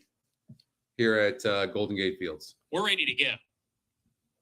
And 6 at Tampa, we're yeah. off. Jam Session One wins the broke slow. start. A couple of men to take up right after the start. El Bromista and Crawling Back to You. The 2 runners that broke from the inside post had to steady early. But Jam Session's in front. It's Jam Session getting to the lead, trying to cross over. Has done so. Clears off and shows the way a length and a half. Double Jab takes back to second in a good position. Cut Across Shorty third. It's going to be very difficult for this Bromista one gets horse, to the unfortunately, outside. to He's win in this about the 3 race. path right now. Really in looks fourth like ahead it's of struggling. Acero. Doesn't really look like it's Crawling running Back that to You is great. the trailer around the 4 turn where Jam Session They would have to strikes them stop out. up Jam front, Session goes I would right to the imagine. lead from the onset and still paves the way a length and a half in front. Double Getting Jab some second. momentum, Cut actually. across Shorty attempts to get closer in third. El Bromista back on the inside Oh, now. it's And he's got a lot of to horse. run El Bromista. He's loaded, in fact. Can El Bromista find a way out of traffic? come on, yes, Juan. he can. He gets to the outside, but he's got to quicken. Double Jab is up to challenge Jam Session, and those 2 are slugging it out. El Bromista third. He's not going to get there. 16th to go. It's a match race, and Jam Session is turning away. Double Jab. Jam Session rocking and rolling today. He wins it over Double Jab. Third, El Bromista. All right, let's get out to race number 11 at Gulfstream Park. This is the 3rd leg.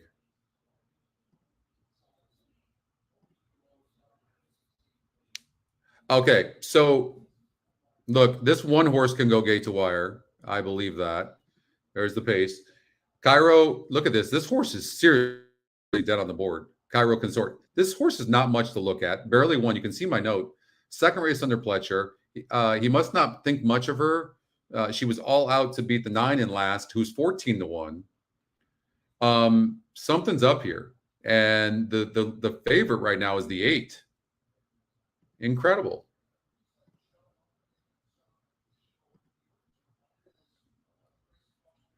I'm going to take the 1 horse to go gate to wire. The 9 horse can win as well. I need a price horse, so I'm going to take the 9, knowing that the 1 horse can win. But I need a price, so I'm going to go with Stephanie's Charm. But the 1 horse can definitely go gate to wire. The 8 horse is impressive on paper, but it's been off since October. I looked at the fielded beat. I didn't think it was all that, but it is 22%. But Cairo Consort was all out to win last time out against a similar field. Does get extra distance, which I think actually helps this horse. So at 14 to 1, I think the 9's worth a look.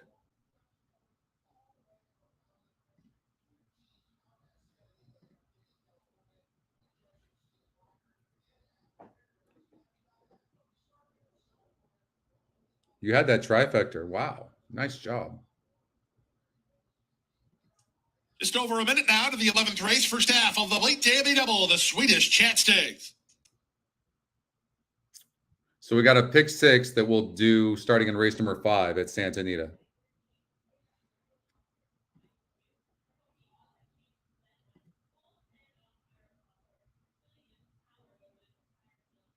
So I need some prices, obviously.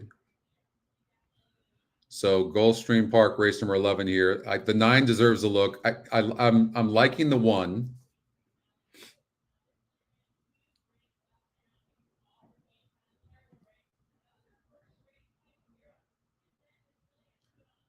Let's look at these horses.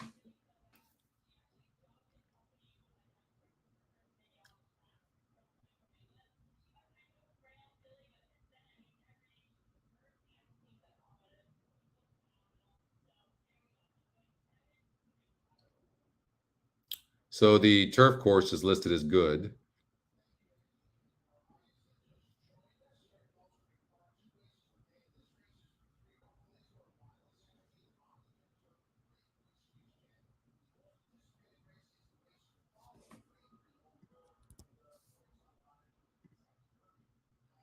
Here's Cairo Consort. She looks pretty good, actually. She looks better than what I remember her looking in the video of the last race, honestly. One is wet and shouldn't be. You know, this, okay, 7 looks pretty good. I haven't seen the 8 yet. 1 looks wet and a little bit amped up. Going to be on the lead, but that energy will cost the horse late for sure, I would imagine.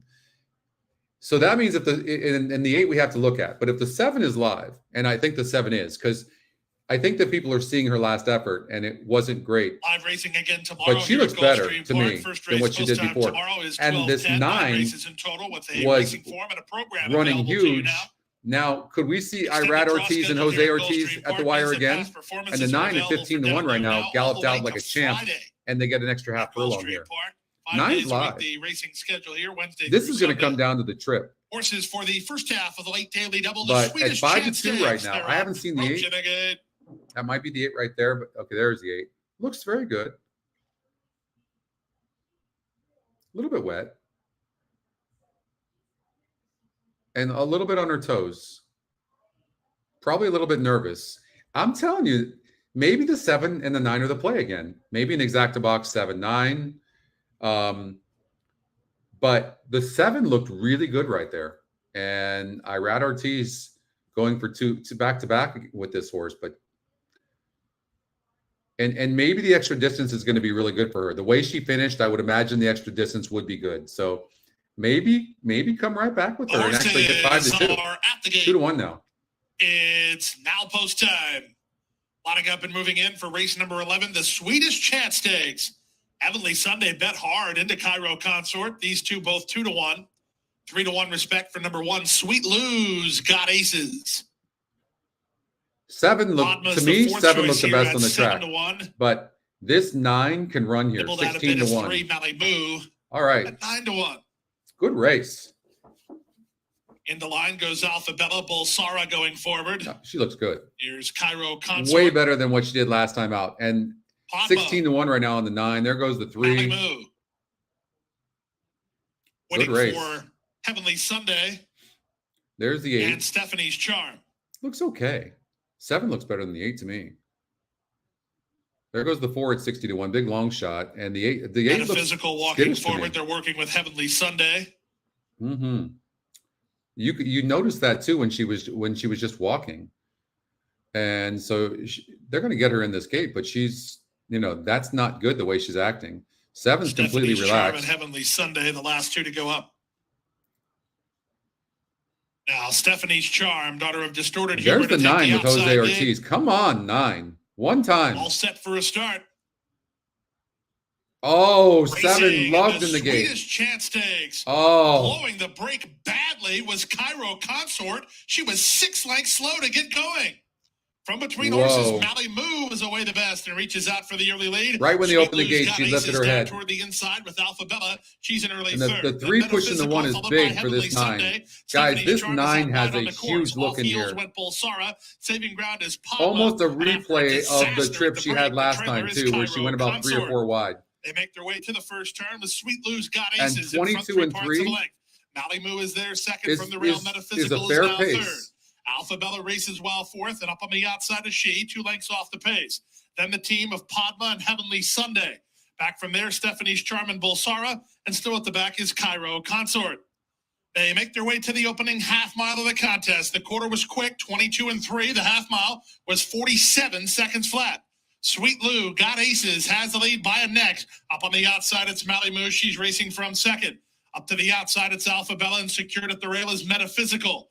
Back from there, it's an improving Heavenly Sunday. Gaffleon starts to move on her. Dropping back and touches Padma. She's got no place to go. Bulsara following the move of Heavenly Sunday with Stephanie's Charm out wide. The trailer is Cairo Consort as they run to the top of the stretch. Less than a quarter of a mile to come. From between horses, it's Mally Moo. 3 wide, Alphabella fighting back at the rail. Sweet Lou's got aces. Sweet Lou's got aces. Still has the lead from the outside. Look at this 7. Alphabella takes in Wow. a big prize. Whoa. Look at her. Up the fence in Metaphysical. Holy hell. She's going to win. Look at Cairo Consort. Cairo Consort, a much the best winner. Woo! That was She gave him 6 insane. at the start, I and cannot by believe almost that a effort. length. Pletcher completes Wow. the exacta with Alphabella. Wow. In 140-4. How great was that? That was sick. Sick. Holy hell. What did we just see? She looks so good on the track. Lukewarm 2-1 favorite. 8 didn't run. That was incredible. What an effort that was. That was so sick. She was in the gate when they were already 4 lengths out. She was in the gate. That was sick. Oh my God, that was just ridiculous. Oh my God, that was just so much fun. Wow. 8 ran third though. It wasn't a bad effort. 1 was washed out, and the 9 had 0 excuses. 0. That was just, oh my God. Sorry, Karina. Look at the goggles on the, you can see on the back of the neck of the 5.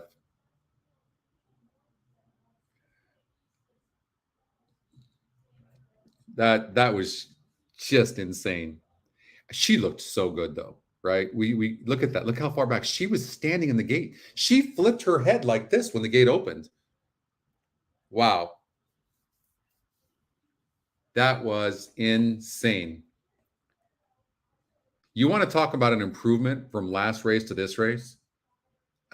Right there.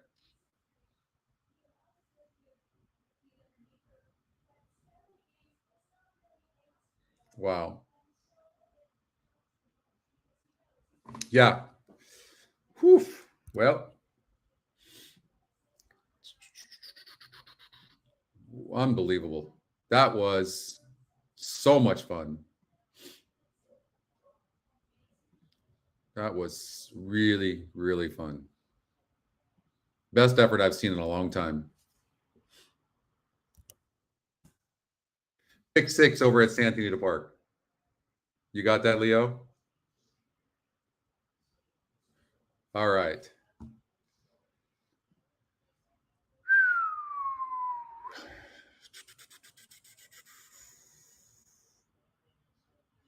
You know what? We should look at, if we can, look at these on the track.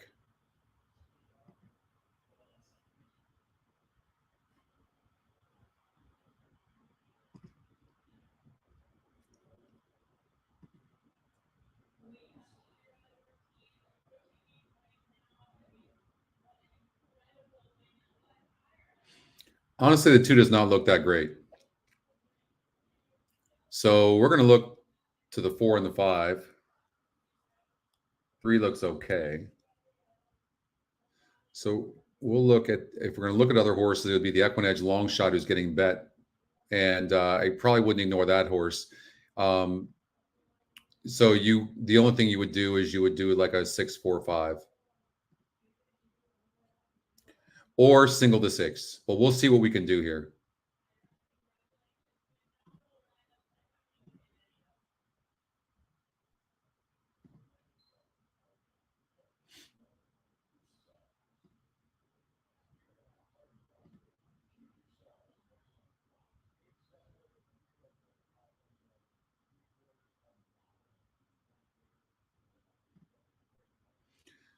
This race looks like a wide open race at Santa Anita.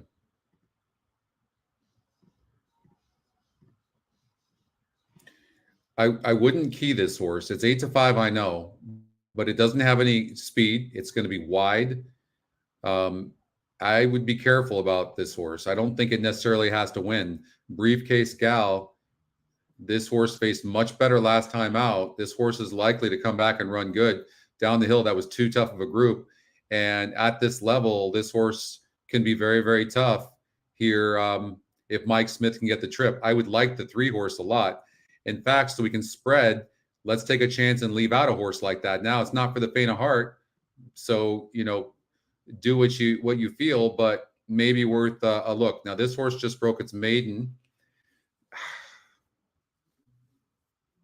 it's a hard read. It probably needed the last race, so you just don't know how it might improve. 8 Pearl Glory. Bumped, lacked room down the stretch, been off a while, so you just don't know.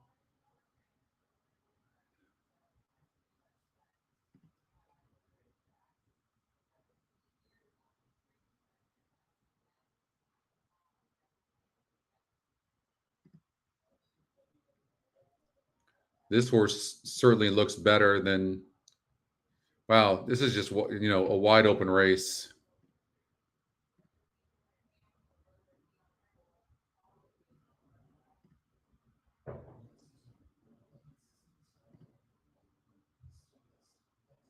Hard read, second time in the country. You know, maybe we do something like this. You know, in order to win big money, you have to take some risks. So, and especially if you like a horse like I like the 3.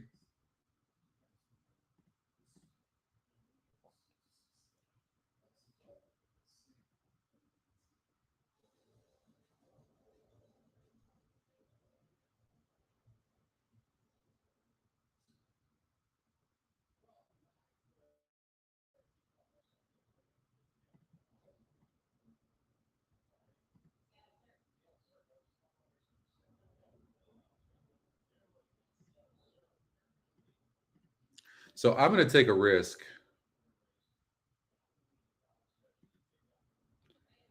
And cover the 2 and the 3.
All right, that's the ticket for the pick 6.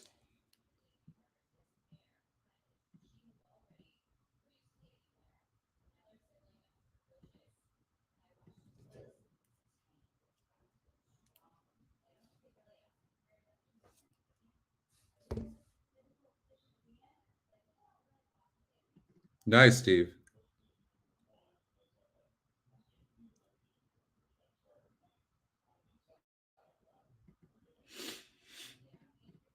All right, so they're at the gate.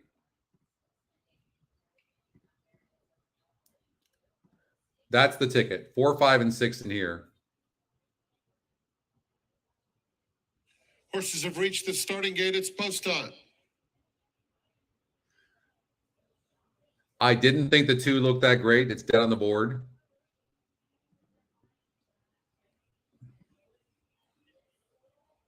The EquinEdge long shot first time starter. Those are always pretty dangerous. It's got a good GSR. Top 2 GSRs are 6 and 4. 5 horses got a low GSR, but it's got the top speed, and it broke slow first time out. Loading in the gate for the third of what I like. I really like the 4 and the 6 best, but let's see what happens here. And this is the beginning of the pick 6.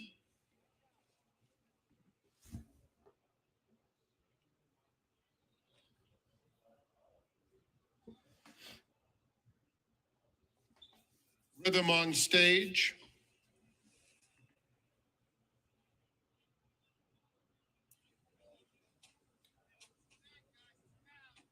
So imagine the 5 will be in the lead. The 6 is not going to be too far back, and I don't know what the first time starter the 4 is going to do. They're in the gate, but it is getting bet.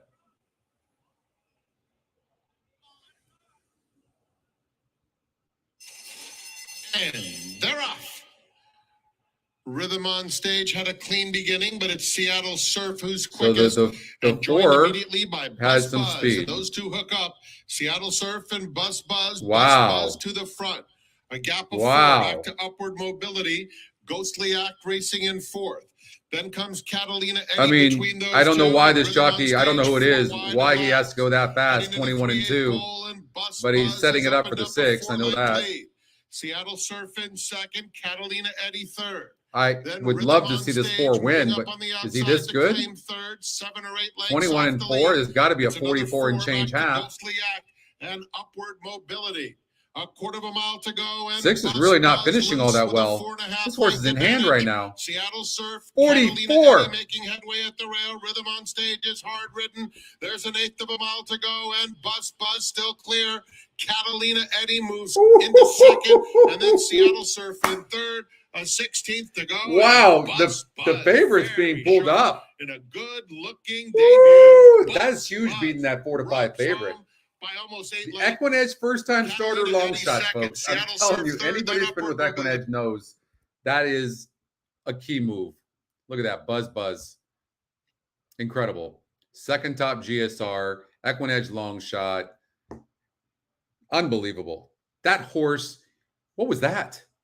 What the hell is that? California bred by Stay Thirsty. Edwin Maldonado. So Edwin is aboard. I mean, he's a speed rider, but I mean, he's a good rider altogether, but known for being on the lead. But when that horse went that fast, I thought the horse was toast. That was incredible. Like, where did that come from? Look at the time. 56 and 3. Whew. Sick. 43.97 100ths.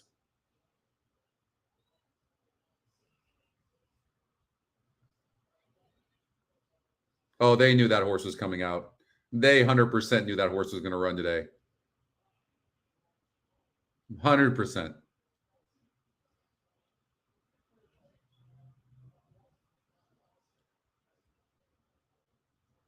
Wow. Yeah. Wow.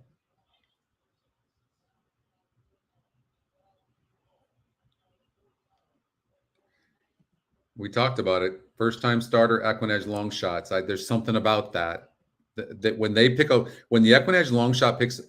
Somebody told me about 2 months ago that if you bet every first-time starter EquinEdge long shot, you're so far profitable. You made a ton of profit. That was so impressive. I like that. You're going to see that horse in a non-graded stakes race. Calbred, of course, but unbelievably fast, incredibly fast.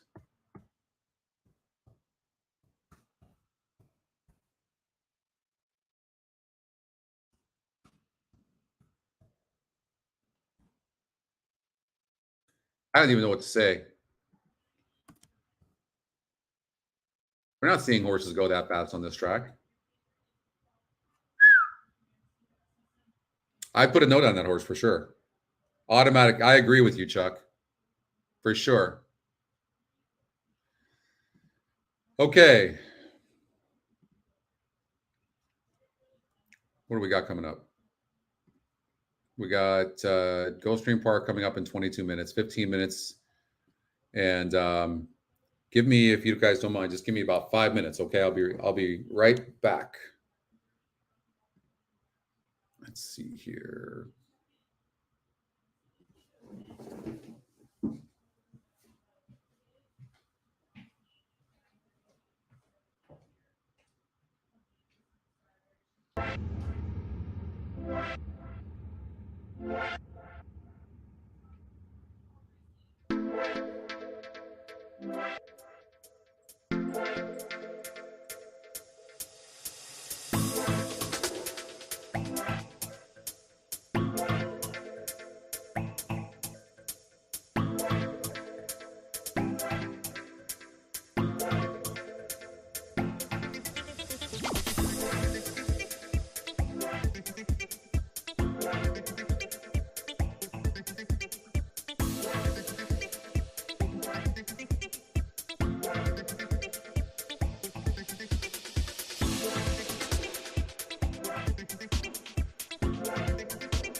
All right, Hilo, come on. I took the grab money. I took the key money, but you can't do also. When I was applying,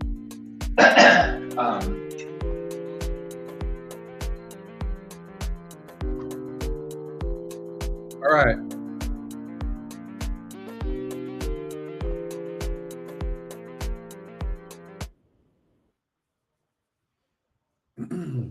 They're on the track over at Golden Gate Fields.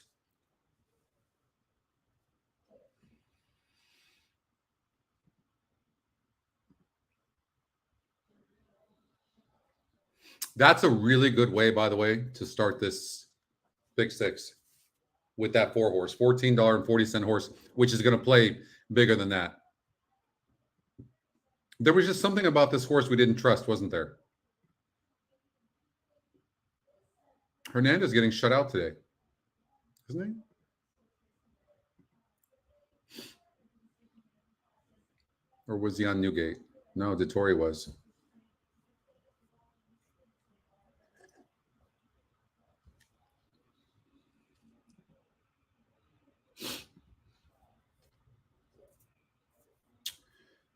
So we have 14 minutes to Holy Bull. Let's get out there and see. So Legacy Isles down on the board. All the talk is about Cyclone Mischief. I can only tell you this. I don't know how real it is. It beat an easier group last time out easily. He did. And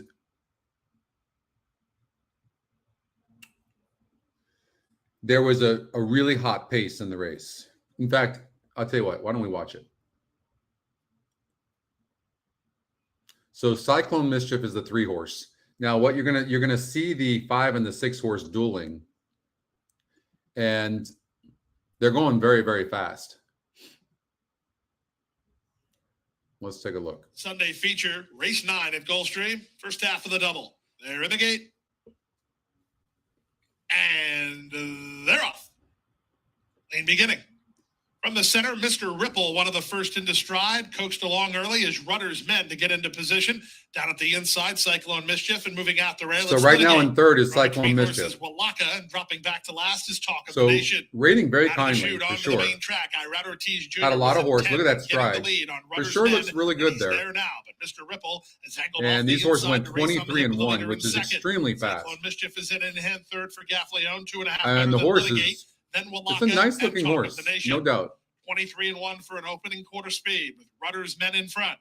I don't think I gave it enough credit because I thought this was just because the race broke down, but this horse was always right there, always in hand, and Gaffleone's being very patient. Half a mile from the finish, the opening half and you can see on looks of those 4 horses right there, he outlooks them for sure, no question. After Rudder's men right now, these two begin to sprint from third running Cyclone. This horse went off at 5-1 this day. Now goes in between horses because the 2 got the first run. So that was super impressive. With him, they've overhauled the in-battle duo as they come past the quarter pole. It's Cyclone Mischief who comes away with the lead. So took all that on. Now second, Rudder's men is tamely backing away. Mr. Ripple did too much too soon, and they're at the top of the stretch. And then look at the stride on this horse. Now 2.5 on top. That was super impressive. Mr. Ripple is third. Final 16th of a mile, and pulls away Mischief nicely. is getting away. Nice performance here from the son of Into Mischief. Cyclone Mischief is in front. Good battle here for second, close at the Hopefully wire. we can get a chance to look at the gallop out. A resurgent Mr. Ripple, while Locke is fourth in 136-2.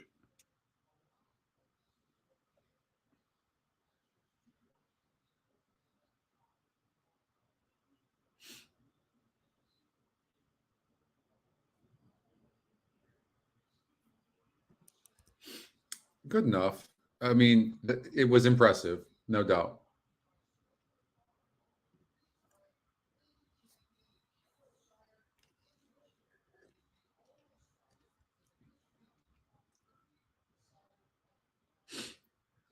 So in this race, you're looking at a wide open race. Legacy Isle is going to have the lead very fast. Cyclone Mischief will be sitting probably in second. So look, and Legacy Isle has a low GSR, but it always has a low GSR. But so, I mean, the win percentage algorithm is saying the race is wide open. So the 5 horse, the EquinEdge long shot, can win this race, Mr. Bob. The 1 horse, Lord Miles, I mean, this horse, who knows? I mean, I just think on paper, right? The win percentages are showing us what we already think. The EquinEdge winning line, for whatever reason, doesn't like this horse, but it's also a Dale Roman's horse. Maybe that's it. I don't know. But that was a very impressive effort, no question. I don't have a strong opinion in this race, honestly. I really don't. I'm just looking to see a good race.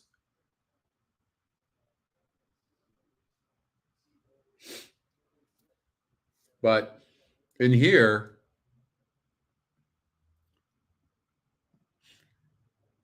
so the E morning line, 6 horse, 2-1. It's dead on the board. So the GSRs are average.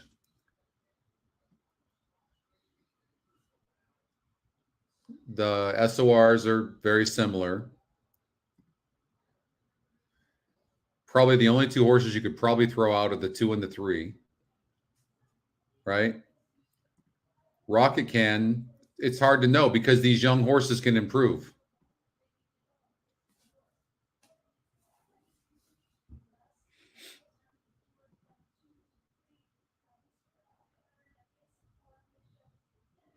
So Allen's alive to the pick 5, to the 4 and the 6. All right. Get it, Alan.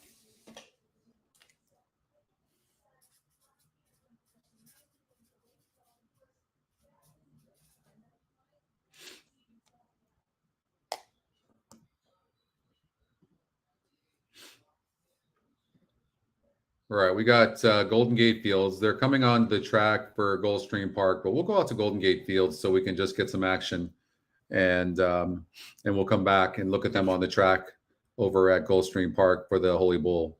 So we have a horse here that's got good pace, tactical.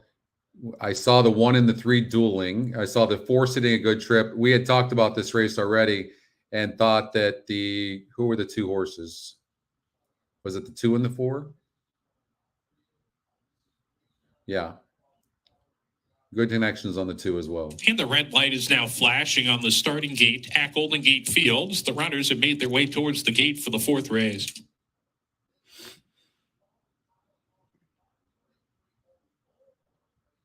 Now, this 3 can run. This 3 can actually rate, and it'll be sitting outside the 1. The more I'm thinking about this horse, the more I'm liking it. Really good connections. It doesn't necessarily have to duel. So it's going to be chalk. I see 2, 3, and 4. I don't necessarily know the order, but the more I'm looking at this 3, the more I'm liking this 3.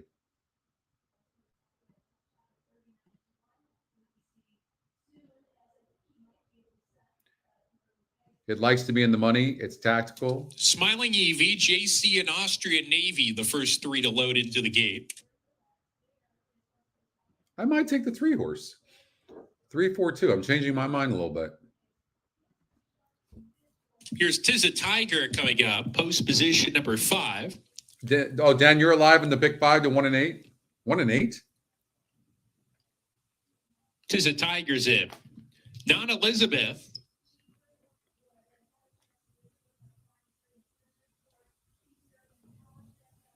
Two back, Garden in the Sky, and to round out the field, Divine Dancing.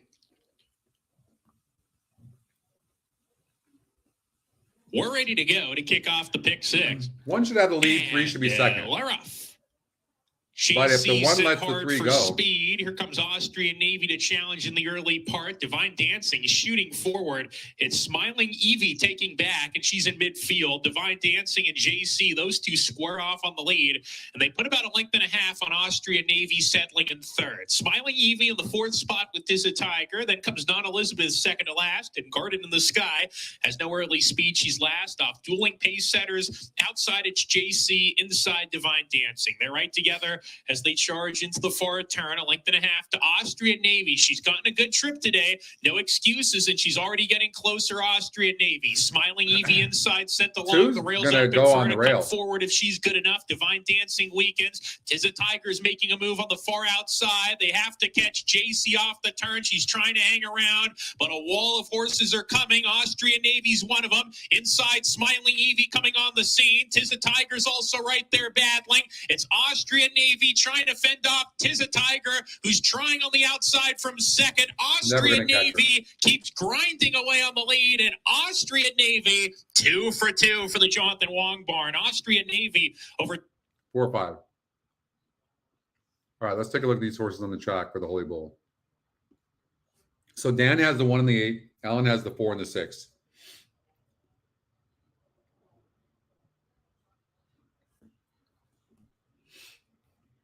Nice win pool, almost $400,000. Trifecta 143, 272 on Exacta.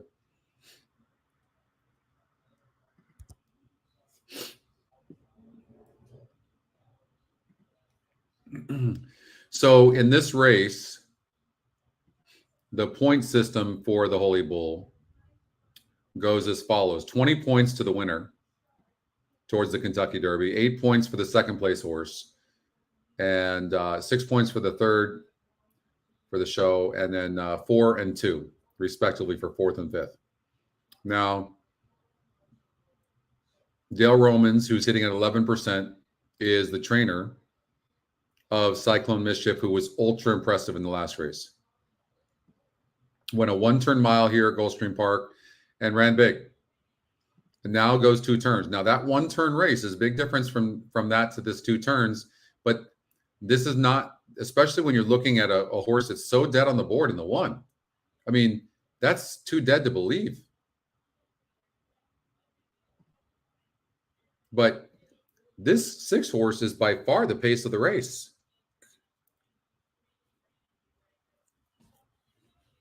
Mike's alive to the 1 and the 8.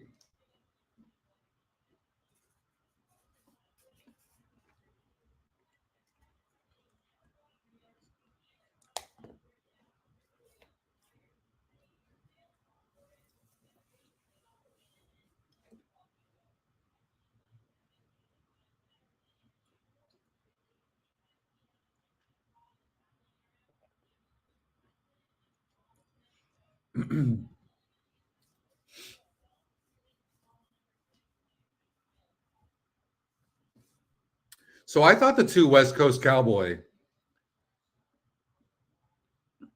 could run a better race here. I don't think this horse can win, but at 42-1, I wouldn't be surprised if this horse was in the money.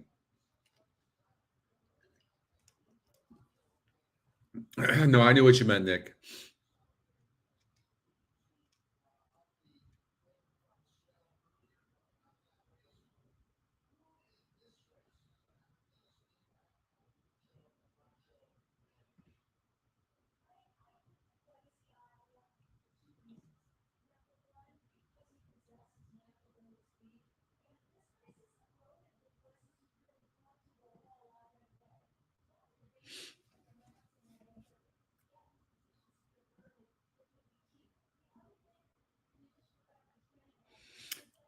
Well, that was not a bad effort there by the 1 horse, Lord Miles, who's the EquinEdge second pick.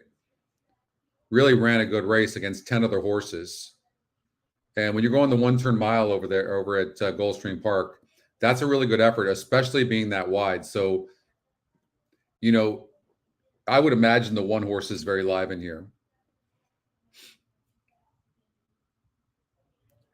This is a very interesting race. I'm really looking forward to seeing if the 4 horse can run like that, like it did. But it certainly looks really good on paper. And look at it right there. I mean, looks fantastic on the track. And Gaffleone is one of my favorite jockeys. He just doesn't do a lot wrong. He's very consistent. I don't think he gets the best mounts all the time as well. I think he makes the best of it.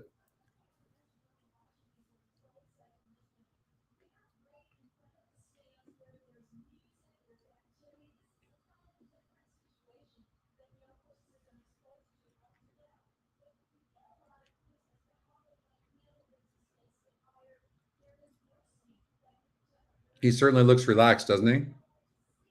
He's like, I got a Breeders' Cup. Didn't he get 2 Breeders' Cups this year? I know he was like 0 for 31 before this past year. 1 might be the play here. I agree, Nick. I agree with you.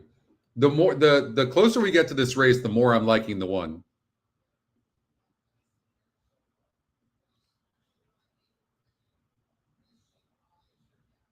$148, Doug. Come on, 148.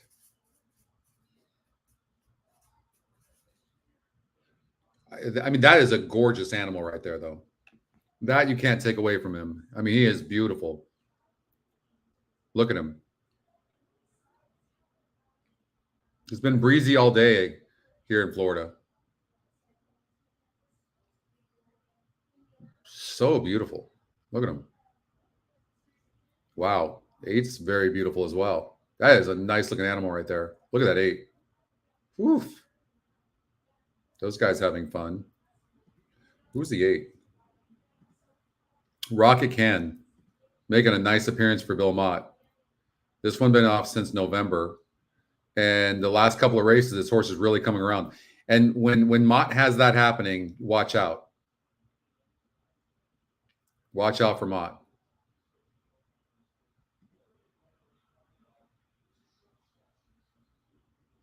I have to take a price. So my price horse is going to be the 5, Mr. Bob.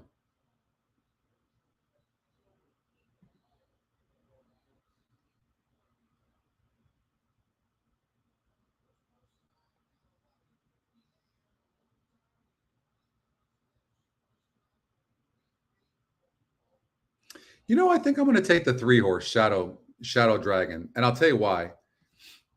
You just never know with Bill Mott. You just never know.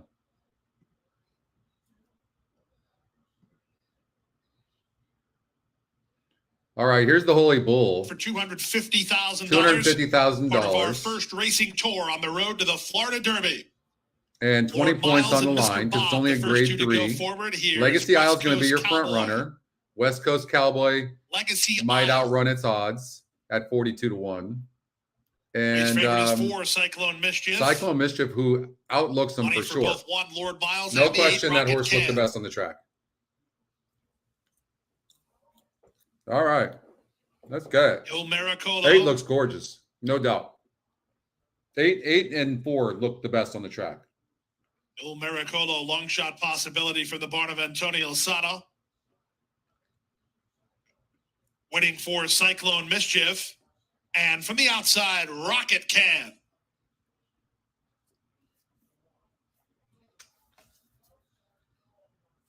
Rocket Can and Junior Alvarado to complete the line. Looks like Holy Bull. They're in the gate. And they're off in the Holy Bull. Beautiful start for the favorite Cyclone Mischief, but he wants no part of the early lead as West Coast Cowboy shoots forward toward the rail. Mr. Bob, he's up to challenge, and Mr. Bob lands a narrow advantage in the run to the first turn. West Coast Cowboy is there second from between horses. Cyclone Mischief is in tight. The 6, Legacy Isle works on his I'm surprised the 6 didn't go. Rocket Can is on the far outside. Then Lord Miles from between horses. Il Miracolo, and lagging behind last is Shadow Dragon. That's not that fast. Time was 23 and 4. It's a reasonable pace. Putting up the numbers, Joel Rosario and Mr. Bob in front by a length. Legacy Isle second, West Coast Cowboy third. Rocket Can is on the far outside, and in between horses, Cyclone Mischief. Back from there, it's Il Miracolo ahead of Lord Miles, patiently ridden while second last, and the trailer is Shadow We'll see if Dragon. this pays off for Rosario. They make their way to the first finish line in the 2023 Holy Bull Stakes. Mr. Bob the target through a 48 and 4 half mile. Legacy Isle latched onto him second. West Coast Cowboy is at the rail third. Rocket Can is in the clear for Alvarado. He's only 2 lengths behind. Cyclone Mischief patiently handled by Gaffleone between horses. Then it's Lord Miles and Il Miracolo. Still at the back is Shadow Dragon. They round the far turn. The pace picks up and Legacy Isle shoves the neck on top. In tight, West Coast Cowboy from the back. Shadow Dragon is underway. Rocket Can let go in the red colors as they run to the top of the stretch. It's Rocket Can who comes away with the lead. Toward the outside, Shadow Dragon with an upset threat. Cyclone Mischief needs to do better than that. Come on, 3. Is next and they're at the top of the stretch. Come on, 3. Rocket Can tries to finish it up. Shadow Dragon takes aim. 16th to go. It's Rocket Can responding on the outside in Shadow Dragon. They come to the finish. It's gonna get it. It's Junior Alvarado again. It's Rocket Can to win the Holy Bull by a length. The more I thought, I completely forgot about you guys. Sorry, guys. He completes the Mont Exacta. Third is West Dan, Coast Mike, Cowboy. Doug, congratulations. I'll take a second.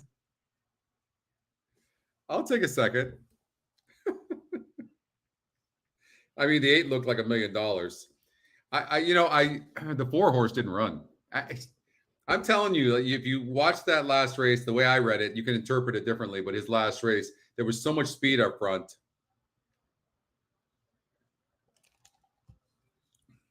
Oh man, that really is hard. No, that's hard for anybody for sure. Oh, sorry, trader. That's brutal, especially with a big long shot like that for sure.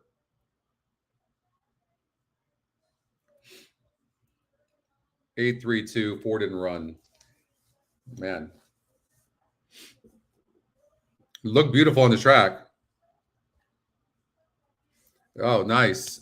It's just Bill Mott. I mean, everything runs of his. Look at this horse. Looks like Holy Bull, doesn't it? And look at Bill Mott. His horse is coming first and second. I didn't even know that was a Bill Mott horse. Ridiculous. He's sick. That man can train like nobody's business. Ridiculous. That's Bill Mott Exacta right there. That is incredible.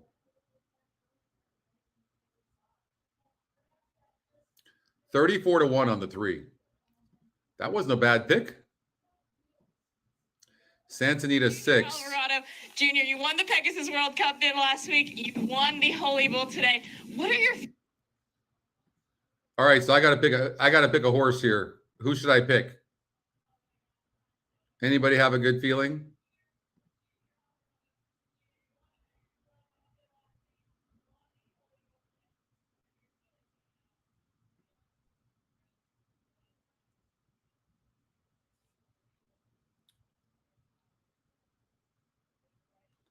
Tom's Beauty.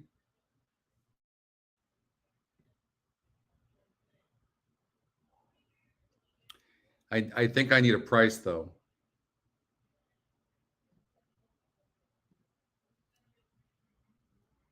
Oh no, I like the 3. It's 9-2. I got to stick with that.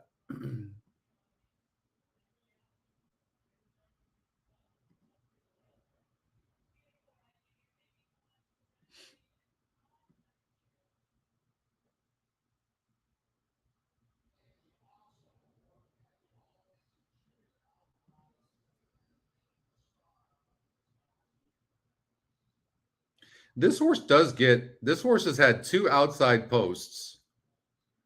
Was finishing going 5 furlongs, now gets 6 furlongs. Maybe this 4 horse gets 115 pounds.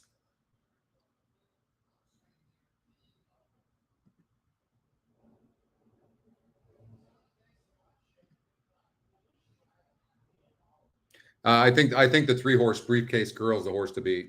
Yeah. I'm going to stick with that play. All right, let's see what happens here. 30-1 on Shadow Dragon.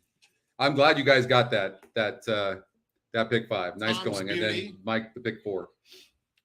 Annie's Song in the green.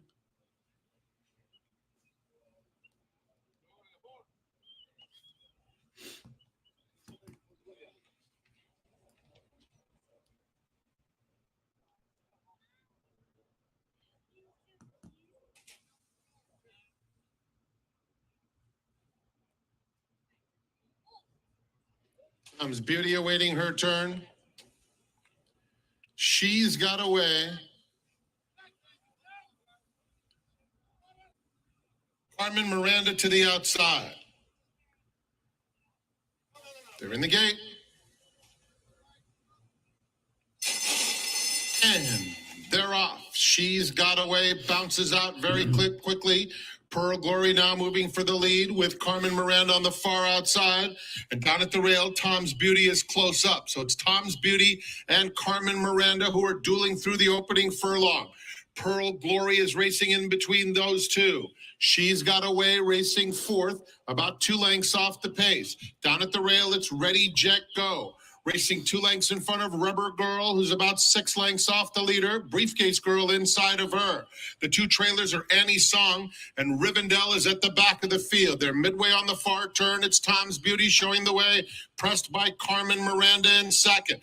2.5 more. Pearl Glory in the red cap down at the rail. She's Got Away. Ready, Jet, Go is 5th. They're at the top of the stretch. And Tom's Beauty still full of run at the 8th pole. Opens up a length and a half. Briefcase Girl with a belated rally down on the inside. Carmen Miranda still second with Pearl Glory 3rd. It's Tom's Beauty, another for Hector Berrios. Tom's Beauty just cruising to victory. Scores by 2.5. That was the other horse I liked. Carmen Miranda was second. 2-3.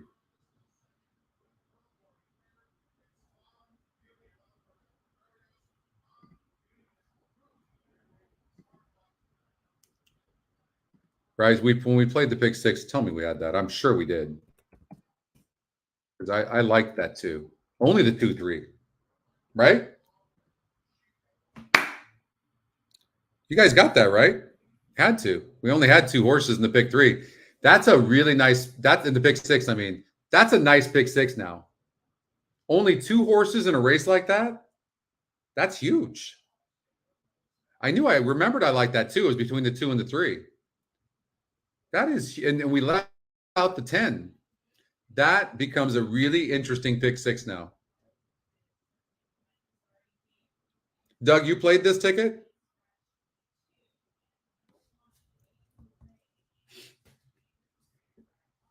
Only 3 horses in the first leg to get that $14 horse. $8.80 horse here, somewhere around there, right? Big.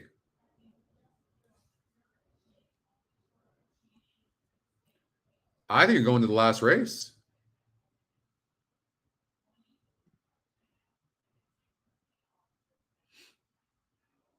And if you beat that Fun to Dream somehow, oof. This pick 6 looking good now. Oh, you dropped some of it.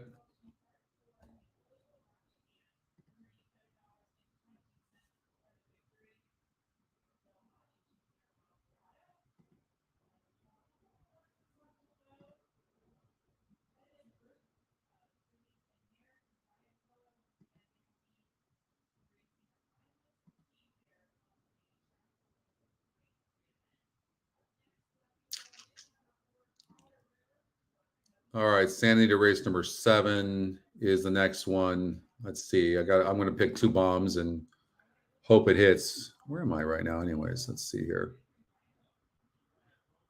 Not bad for missing 3 plays.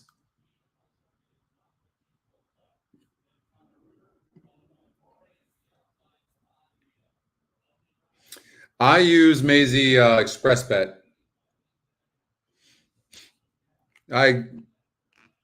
I get good rebates with Express Bet, so being here in Florida, the state you're in makes a difference.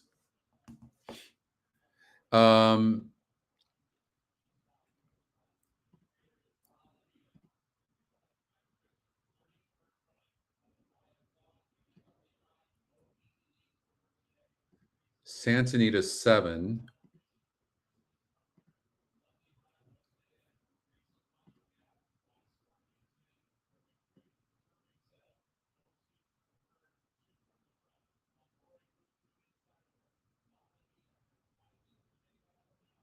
You got a first-time starter, EquinEdge long shot in the 5. And the top win percentage is only 25% and mired at the rail and broke slow last time out. So why not take that horse? I am going to look at this horse, who's a second-time starter for Mark Glatt, and bump both sides of the start. Horses like this can come back.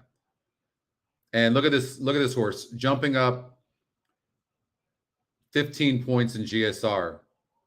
So 7 or 5, but I'm going to try the 7 horse. I'm going to take the 7. But the first-time starter, EquinEdge long shot, could be tough. But whatever you do in your bets, I would use the 7 horse Street Mogul, who's going up in GSR, got some race experience, now is getting 115 pounds in here, 116 pounds. So maybe a horse you want to watch. Let's get to race number 8 real quickly. And then we're going to get out to Golden Gate Fields. I'm not going to be staying too much longer with you guys. Big GSR, 14 points here for Escape Artist. Top pace, GSR, EE Morning Line. Yes, I'm thrown off as well by the win percentage. Yes. Let's take a look at this race. It's getting 9 furlongs. It was 3% to win that race. The horse that won was Smart Code, who doesn't particularly look that good. Let's take a look at this past performance here by Escape Artist. We're looking at the 7 horse here. They're in the gate. And they're off. Hawker is sent out for the early lead. Ziwatanejo has some early gas. Low Expectations is up and on the pace, as is the first-time starter, Escape Artist, who splits rivals and puts his head in front into the first turn. It's Escape Artist just in front. So this horse was forced to run. Outside of them. All right, Doug. Sweet. Cheers. Is fourth and about 3 lengths off. We might just put a golden hour in, but I don't know. I don't think I'll be around that long. We'll see. A length and a half back to Smart Code in the blue.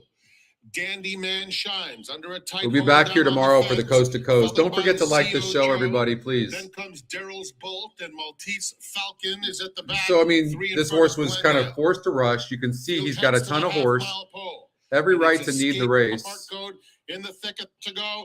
Then comes Maltese Falcon. Gets headed here, top of the stretch, at the rail, but that doesn't deter him. Joined in the center, though, by Smart Code, and Smart Code has taken command. Dandy Man Shines is starting to finish. Like, look at that effort. And a resilient escape. Wow. Come for the wire together. Smart Code wins it by about a neck. It's very impressive. But the problem is, here's the problem I'm having with this race. This horse doesn't look that great.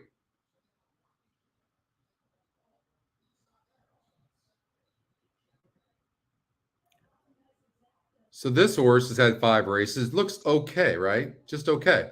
So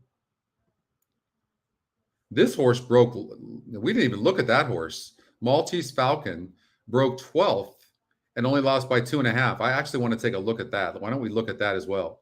So we're going to take a look at the 4 horse. And they're off. Hawker is sent out for the early lead. Checked up right there. So we're looking at the horse in the red that's in dead last right here. On the pace, as is the first-time starter, Escape Artist, who splits rivals and puts his head in front into the first turn. Dandy Man Shines under a tight hold. So the 4 is in second last here in the red. Has a ton of traffic in front. Nowhere to go as there's 12 horses in the race. At the back, 3 in front of Glendale. I think this is a good watch right here. We got to learn a lot about that horse. And it's Escape Artist showing the way. Maybe we can find a price. About a length and a half to low expectations. Goes to the rail. You can see has a ton of horse. Very close in third. Zihuatanejo, followed by Cosmic Soul. Smart Code makes his move right now on the outside. 4 wide. In between horses, not a problem for the horse. About 3 lengths off the pace. Very willing. Dandy Man Shines in between. Traffic the entire time. Joe is just outside of him. Those 2 have passed. No Cosmic room. Soul with a 1/4 mile to go. Then comes Maltese Falcon there at the top of the stretch. At the rail, Escape Artist hanging top. Joined in the center. Goes to the outside right now. And Smart Code has taken command. Dandy Man Shines is starting to finish with interest. Smart Code and a resilient Escape Artist come for the wire together. Smart Code wins it by about a neck. Very nice effort, right? Dandy Man Shines, Maltese Falcon, and Hawker. Well, watch the gallop out here. Not bad. Interesting. So that's the 4 horse Maltese Falcon, who doesn't seem to have much speed and ran a good race.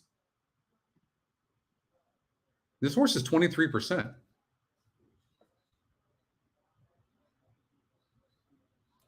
This horse is 23%. The win percentage for the 2 is 12%. I don't know why.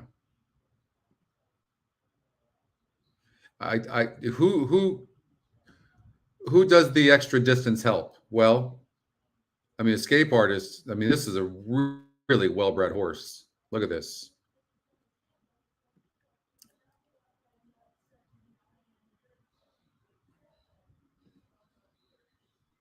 I mean, for me, like, look, this horse is 3-2 on the EquinEdge morning line, top EquinEdge pick. For me, the 2, but Maltese Falcon certainly ran a really good race. In that race, I do want to see how far out the rail was.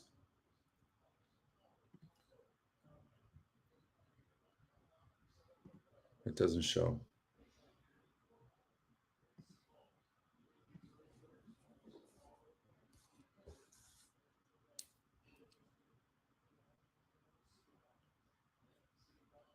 But I think I'm going to take Maltese Falcon on my picks. All right.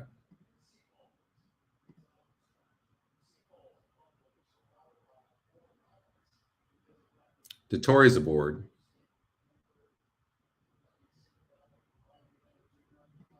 All right.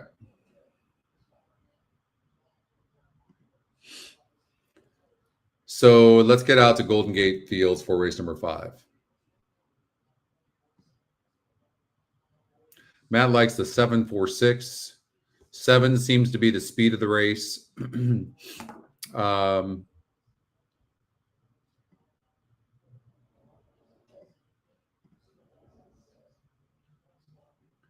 mile in this is a mile and a half, but it was a mile on 1/6. The 7 went a mile and got third by 5 1/4, but was dueling on the lead.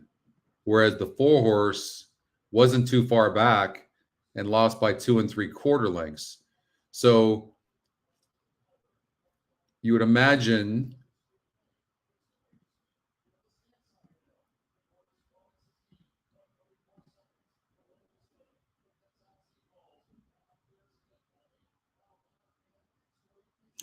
tough race. I tell you what, I agree with the betting public. The 4 horse nickel 9 is not going to be that far back from the 7.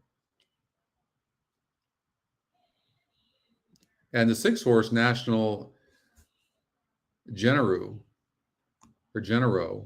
has burned money.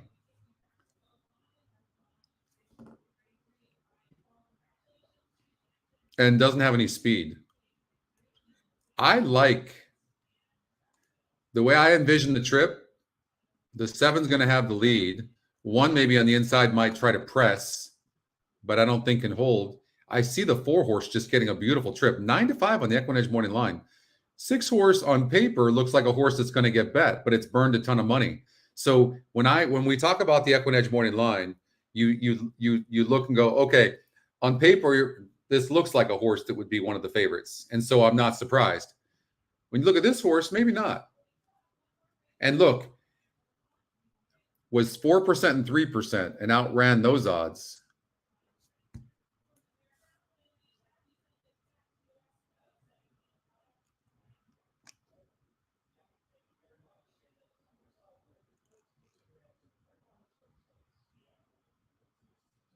That's something we're definitely looking at, Bill. For sure. I'm just trying to get this release done first. But there are a lot of cool things and features we want to bring, and that's one of them for sure. Give people the ability to go wherever they want within the system. Look up whatever they want. All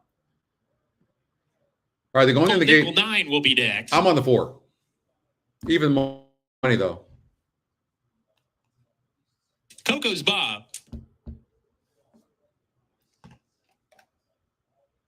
National Genero.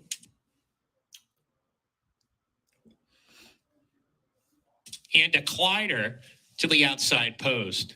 7 will be on the lead, but the 1 might press a little bit. We're ready to go. And I see the 4 sitting in like 3rd or 4th, not too far back, maybe a couple of lengths back. Broke good. And Leroff, National General, leapt in the air at the start. And the one on the rail a Clyder going towards should the go lead. and save that rail. Lead early on. There we go. Tap from the inside, striding forward. Just like we drew it Those up. 2 are together in the race to the clubhouse turn. Nickel 9 off of them. He's 3rd. National General at the back with Coco's Mom as the 5 runners charge into the clubhouse turn. And Tap is paving the way. Tap opening up the lead to 3 lengths around the turn. A Clyder has no intention on going with him. And long shot Tap is clearly ahead, approaching the Way back too stretch fast for this run. horse. Clyder 24 and second. 1 Nickel for 9 Golden third, Gates, right too behind fast. him. The National Genero, he's in a pocket down on the inside, 4th. And the 7 isn't that 3 relaxed. ahead of Coco's Mom, who will have to pass. I was the smart ball by the 5 jockey to do furlongs. that, though, for sure. He's all And we'll alone on the see. lead. The margin's probably 3.5 lengths or so. A Clyder's still running a clear second. Then the next pair, National Genero gets And they're closer. really He's a starting to joint catch third the with 1 right Nickel now. 9. And at the back, still Coco's And the Mom jockey on the approaching 4 the is 4th turn standing. run. Not much change in the order here for the last half mile or so. And Tap into the turn, comes back to the competition, leads by a length and a tail. A Clyder has not been asked for his best yet. It looks like jockey Alejandro Gomez just took a peek back and saw that Nickel 9's trying to get going now in 3rd on the outside. National Genero still right behind the leaders on the 6 fence. is going to Coco's save Mom ground at the shaking rail. up at the back, top of the lane. A Clyder to the lead. 4's not running Tap on. is 4's struggling done. He's done. National Genero rides the rail into second. A Clyder with a furlong to go. He's still in front. National Genero looks like he can't get him. Coco's Mom is third, and with a 16th to go. What a good job by the all jockey a on the 7. A Clyder and Alejandro Gomez striding away, and a Clyder wins it at 7-2. Battles for 7, second. 6, 5. National What a really Genero nice job. No won excuse that for the battle. Did horse not win the at all. EquinEdge long shot over the EquinEdge top pick.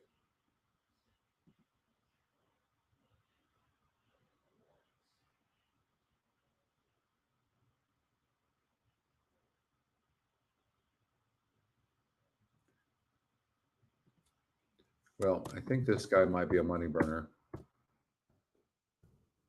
We're going to make sure we don't play this horse again. That was.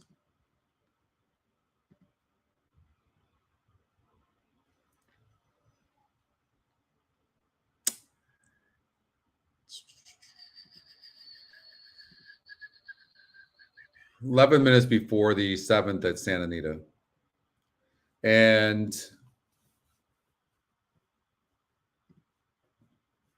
the 1's got LASIX on first time, blinkers on first time. The GSR up 15 points on the 7-horse Street Mogul. And you can see too, look, this horse, that's where the GSR plus grid is so good. The first race was on turf. They completely could have just given this horse the race. I'm not going to be surprised at all. And now they're coming for the money. And the horse is 9-1, equal to the EquinEdge morning line. Mark Latt now goes on dirt. GSR goes up 15 points. And this could be the horse. Nice hit. What did it pay?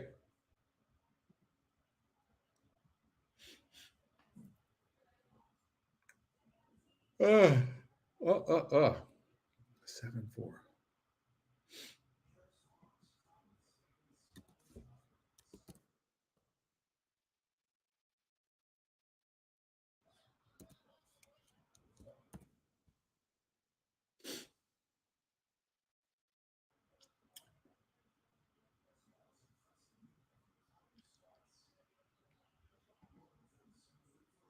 Like he needed the start under his belt. 4-horse Michelle there, Yu. Snap Daddy for Peter Lurie. 25-1 in the debut, off slow, and just kind of a once around back on January 6th. Yeah, when he wasn't involved early on, I mean, he made up a tiny bit of ground late, but it wasn't an exceptional close. Like you said, it was just a once around effort. He should be able to put a few more things together after that. I thought Look Sharp was interesting. Look Sharp was definitely looking around. 6-horse. I was at Gulfstream Park What do you do with the Mark Glatt trainer? last week, I think. And last week, yeah. And Michelle was there. Got a chance to hang out with Michelle a little bit. Coming in from Emerald. Yeah, so I guess I've seen Mark Glad do some really good things with his Emerald shippers. The fact that they are going to put him in for a tag very first time down here, I think it's smart because if they get 50 for him, they only paid 40. But if he's, quasi decent, then they can get this, they get him starter eligible, and then he's eligible for other starters. So he has a lot more options. So it's a smart move by Glatt to put him in this spot first time in Southern California. You say upside win-win. What about the 5? You mentioned Look Sharp. He's 20-1 right here. Tim Yachteen trains. They paid 160 for him, so he has to be in here for the tag. But there's some good works in here. He's interesting, right? And Sharp's willing to risk him, and this does not make him in for like a starter eligibility. Right. But the thing is, when I see that, and people would say, "Why would you do it?" I realize you paid 160, but even if you don't think you've got a star, even if you win and you get an additional 62,500, it's not horrible. It's not what you want, but it's not like you're bringing the horse in for 20. Right. Okay. Moving on. Horses coming out onto the That's track. the 5. We'll finish it up. Who looks a little big to me. Another one. LASIX being added. That's the first time starter EquinEdge long shot. Maybe longer the better. 18-1. Really? I would expect the By 7-horse to Sharp run a Azteca? decent race. I don't know. We might just need a lower class level for him. Okay. 7 minutes to post for race number 7. 245. 7,335. Now pick 4 pool.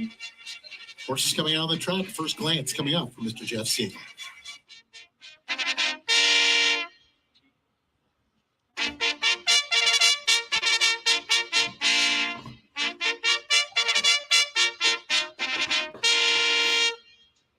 All right, this will be my last race, you guys.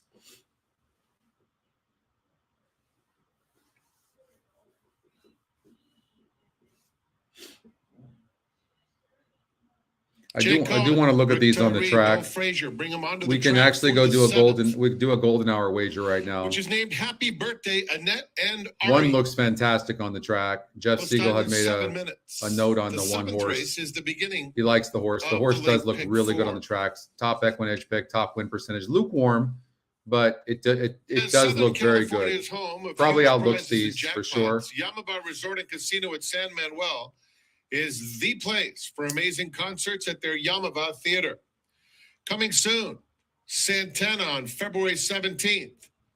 The Offspring, February 23rd.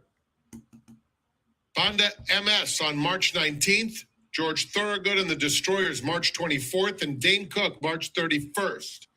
Get your tickets today at YamavaTheater.com or the casino box office. And don't forget to book your 8 doesn't look as good to me. 8 looked very skittish and on its toes, as the closest which would make me like the 1 that much better. Come experience world-class gaming.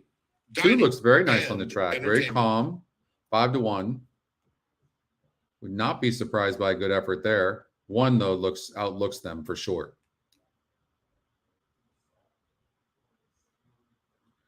Wow. Wait, that just happened now? You're on a roll. What the hell? Look at you, Stuart.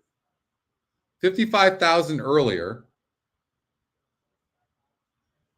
Over at Oaklawn Park. Was it Oaklawn Park? Nice going. You are on fire.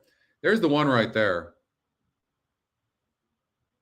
Very happy. Looks good. 2 looks very good as well. Frankie Dettori's aboard for Doug O'Neill and the Delmar group.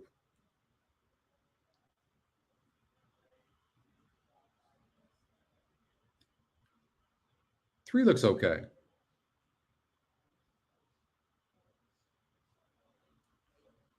No, wouldn't be for me.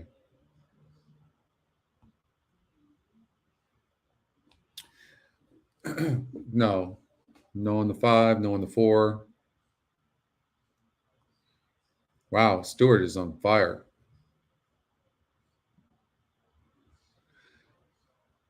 No on the 6.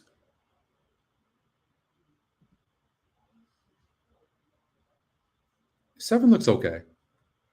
I mean, 1 outlooks the field, and 2 was a close second. Actually, 8 looks better. Coming onto the track, it didn't look so good, but it looks better there. And I can't really see the 9. All right. Let's see what we got.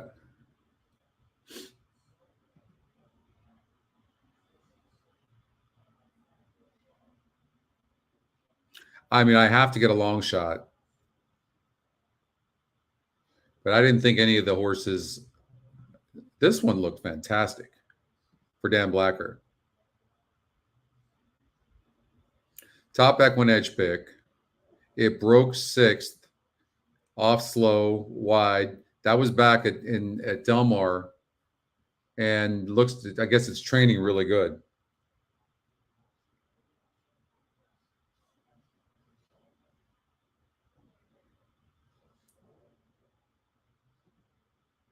I mean, it does draw the rail. 2, Henry Q is very fast. This horse looked fantastic on the track, but it's burned money. And it faced a much easier group last time out.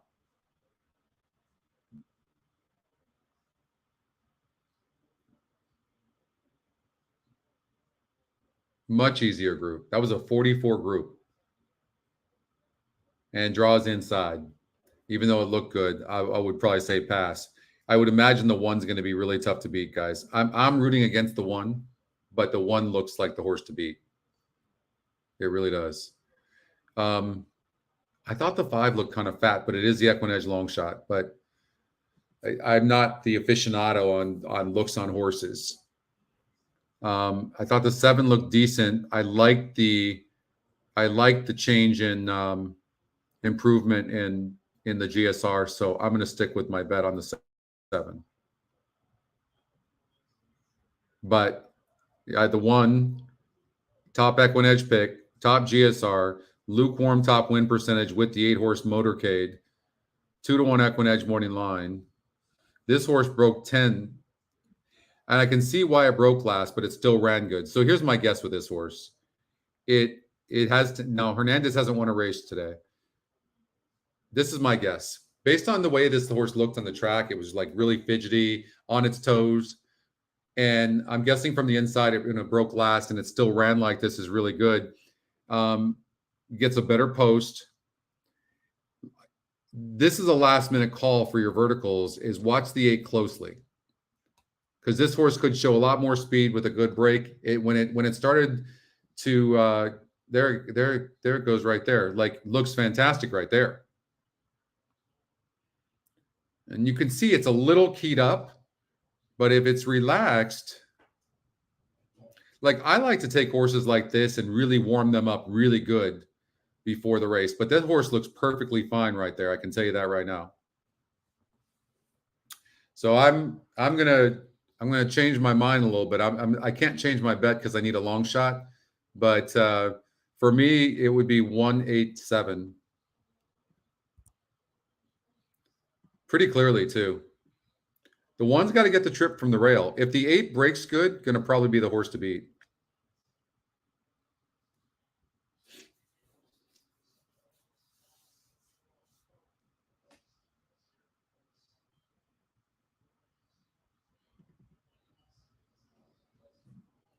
Stewart. Almost 59K today. Oh, my God. Oh, no, you had 55 and 8, right? So like 64,000 today.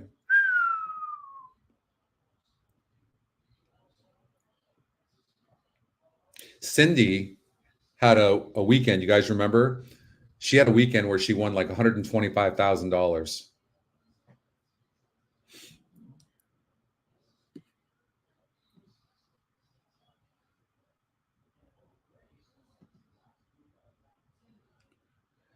I'm looking at, I missed 3 races. Although, I mean, I'm in 31st and I missed 3 races. That's too bad.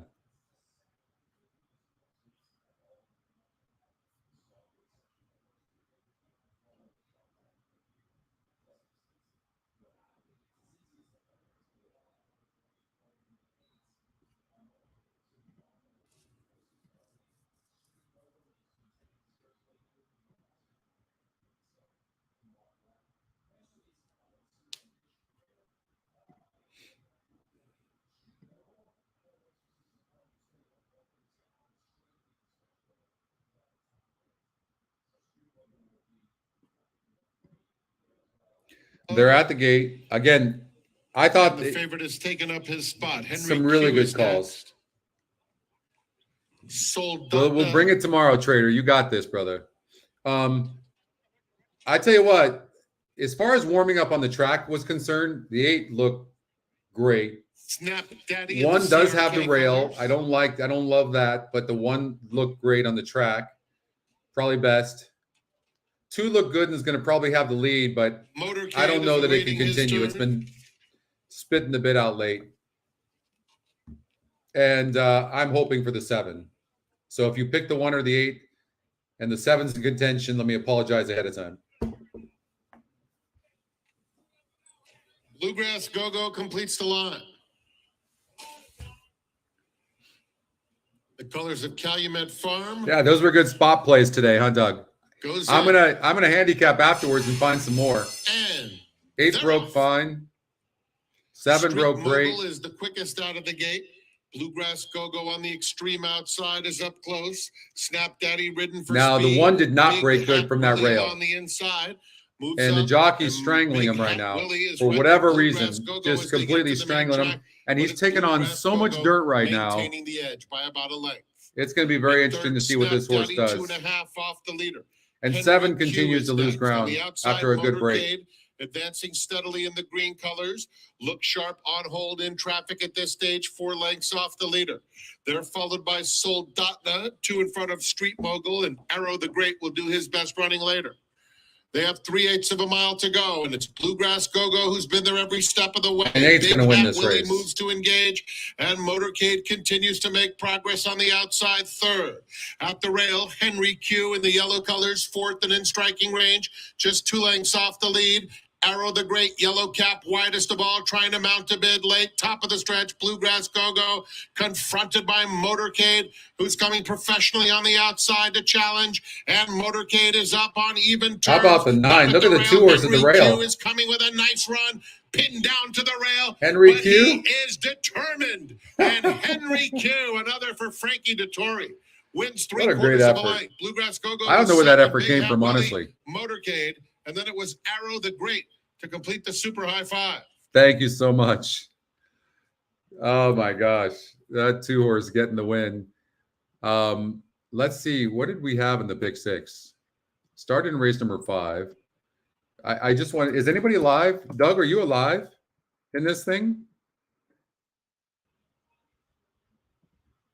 Thank you. We didn't have Number the 9. 2, 2 and 3. Q was We had the first. 2 here. 9 Bluegrass Of Go-Go course. ran second. 3 Big Hat Willie third. 8 Motorcade finished fourth, and 1 Arrow the Great. Go was get fifth. him. It's Go get 2-9, him, Dan. 3-8-1. Where can you enter? How much can you enter that BCBC tournament tomorrow? Where's it at, Dan? Thank you so much, Linda. I really appreciate that. Thank you, everybody. Thank you for your support. Oh, you did, Jesse? Good luck in that tournament, Dan. Let me know what site it's on, where it's at. I might play.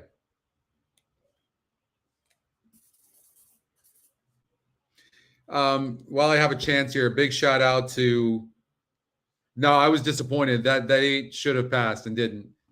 Big shout out to Tyler and Andrew. Appreciate your support from Santa Anita, the Stronach Group, to my team, to Brad and team. Appreciate you all. The efforts that they give are incredible, folks. They work so hard. Big shout out to you guys.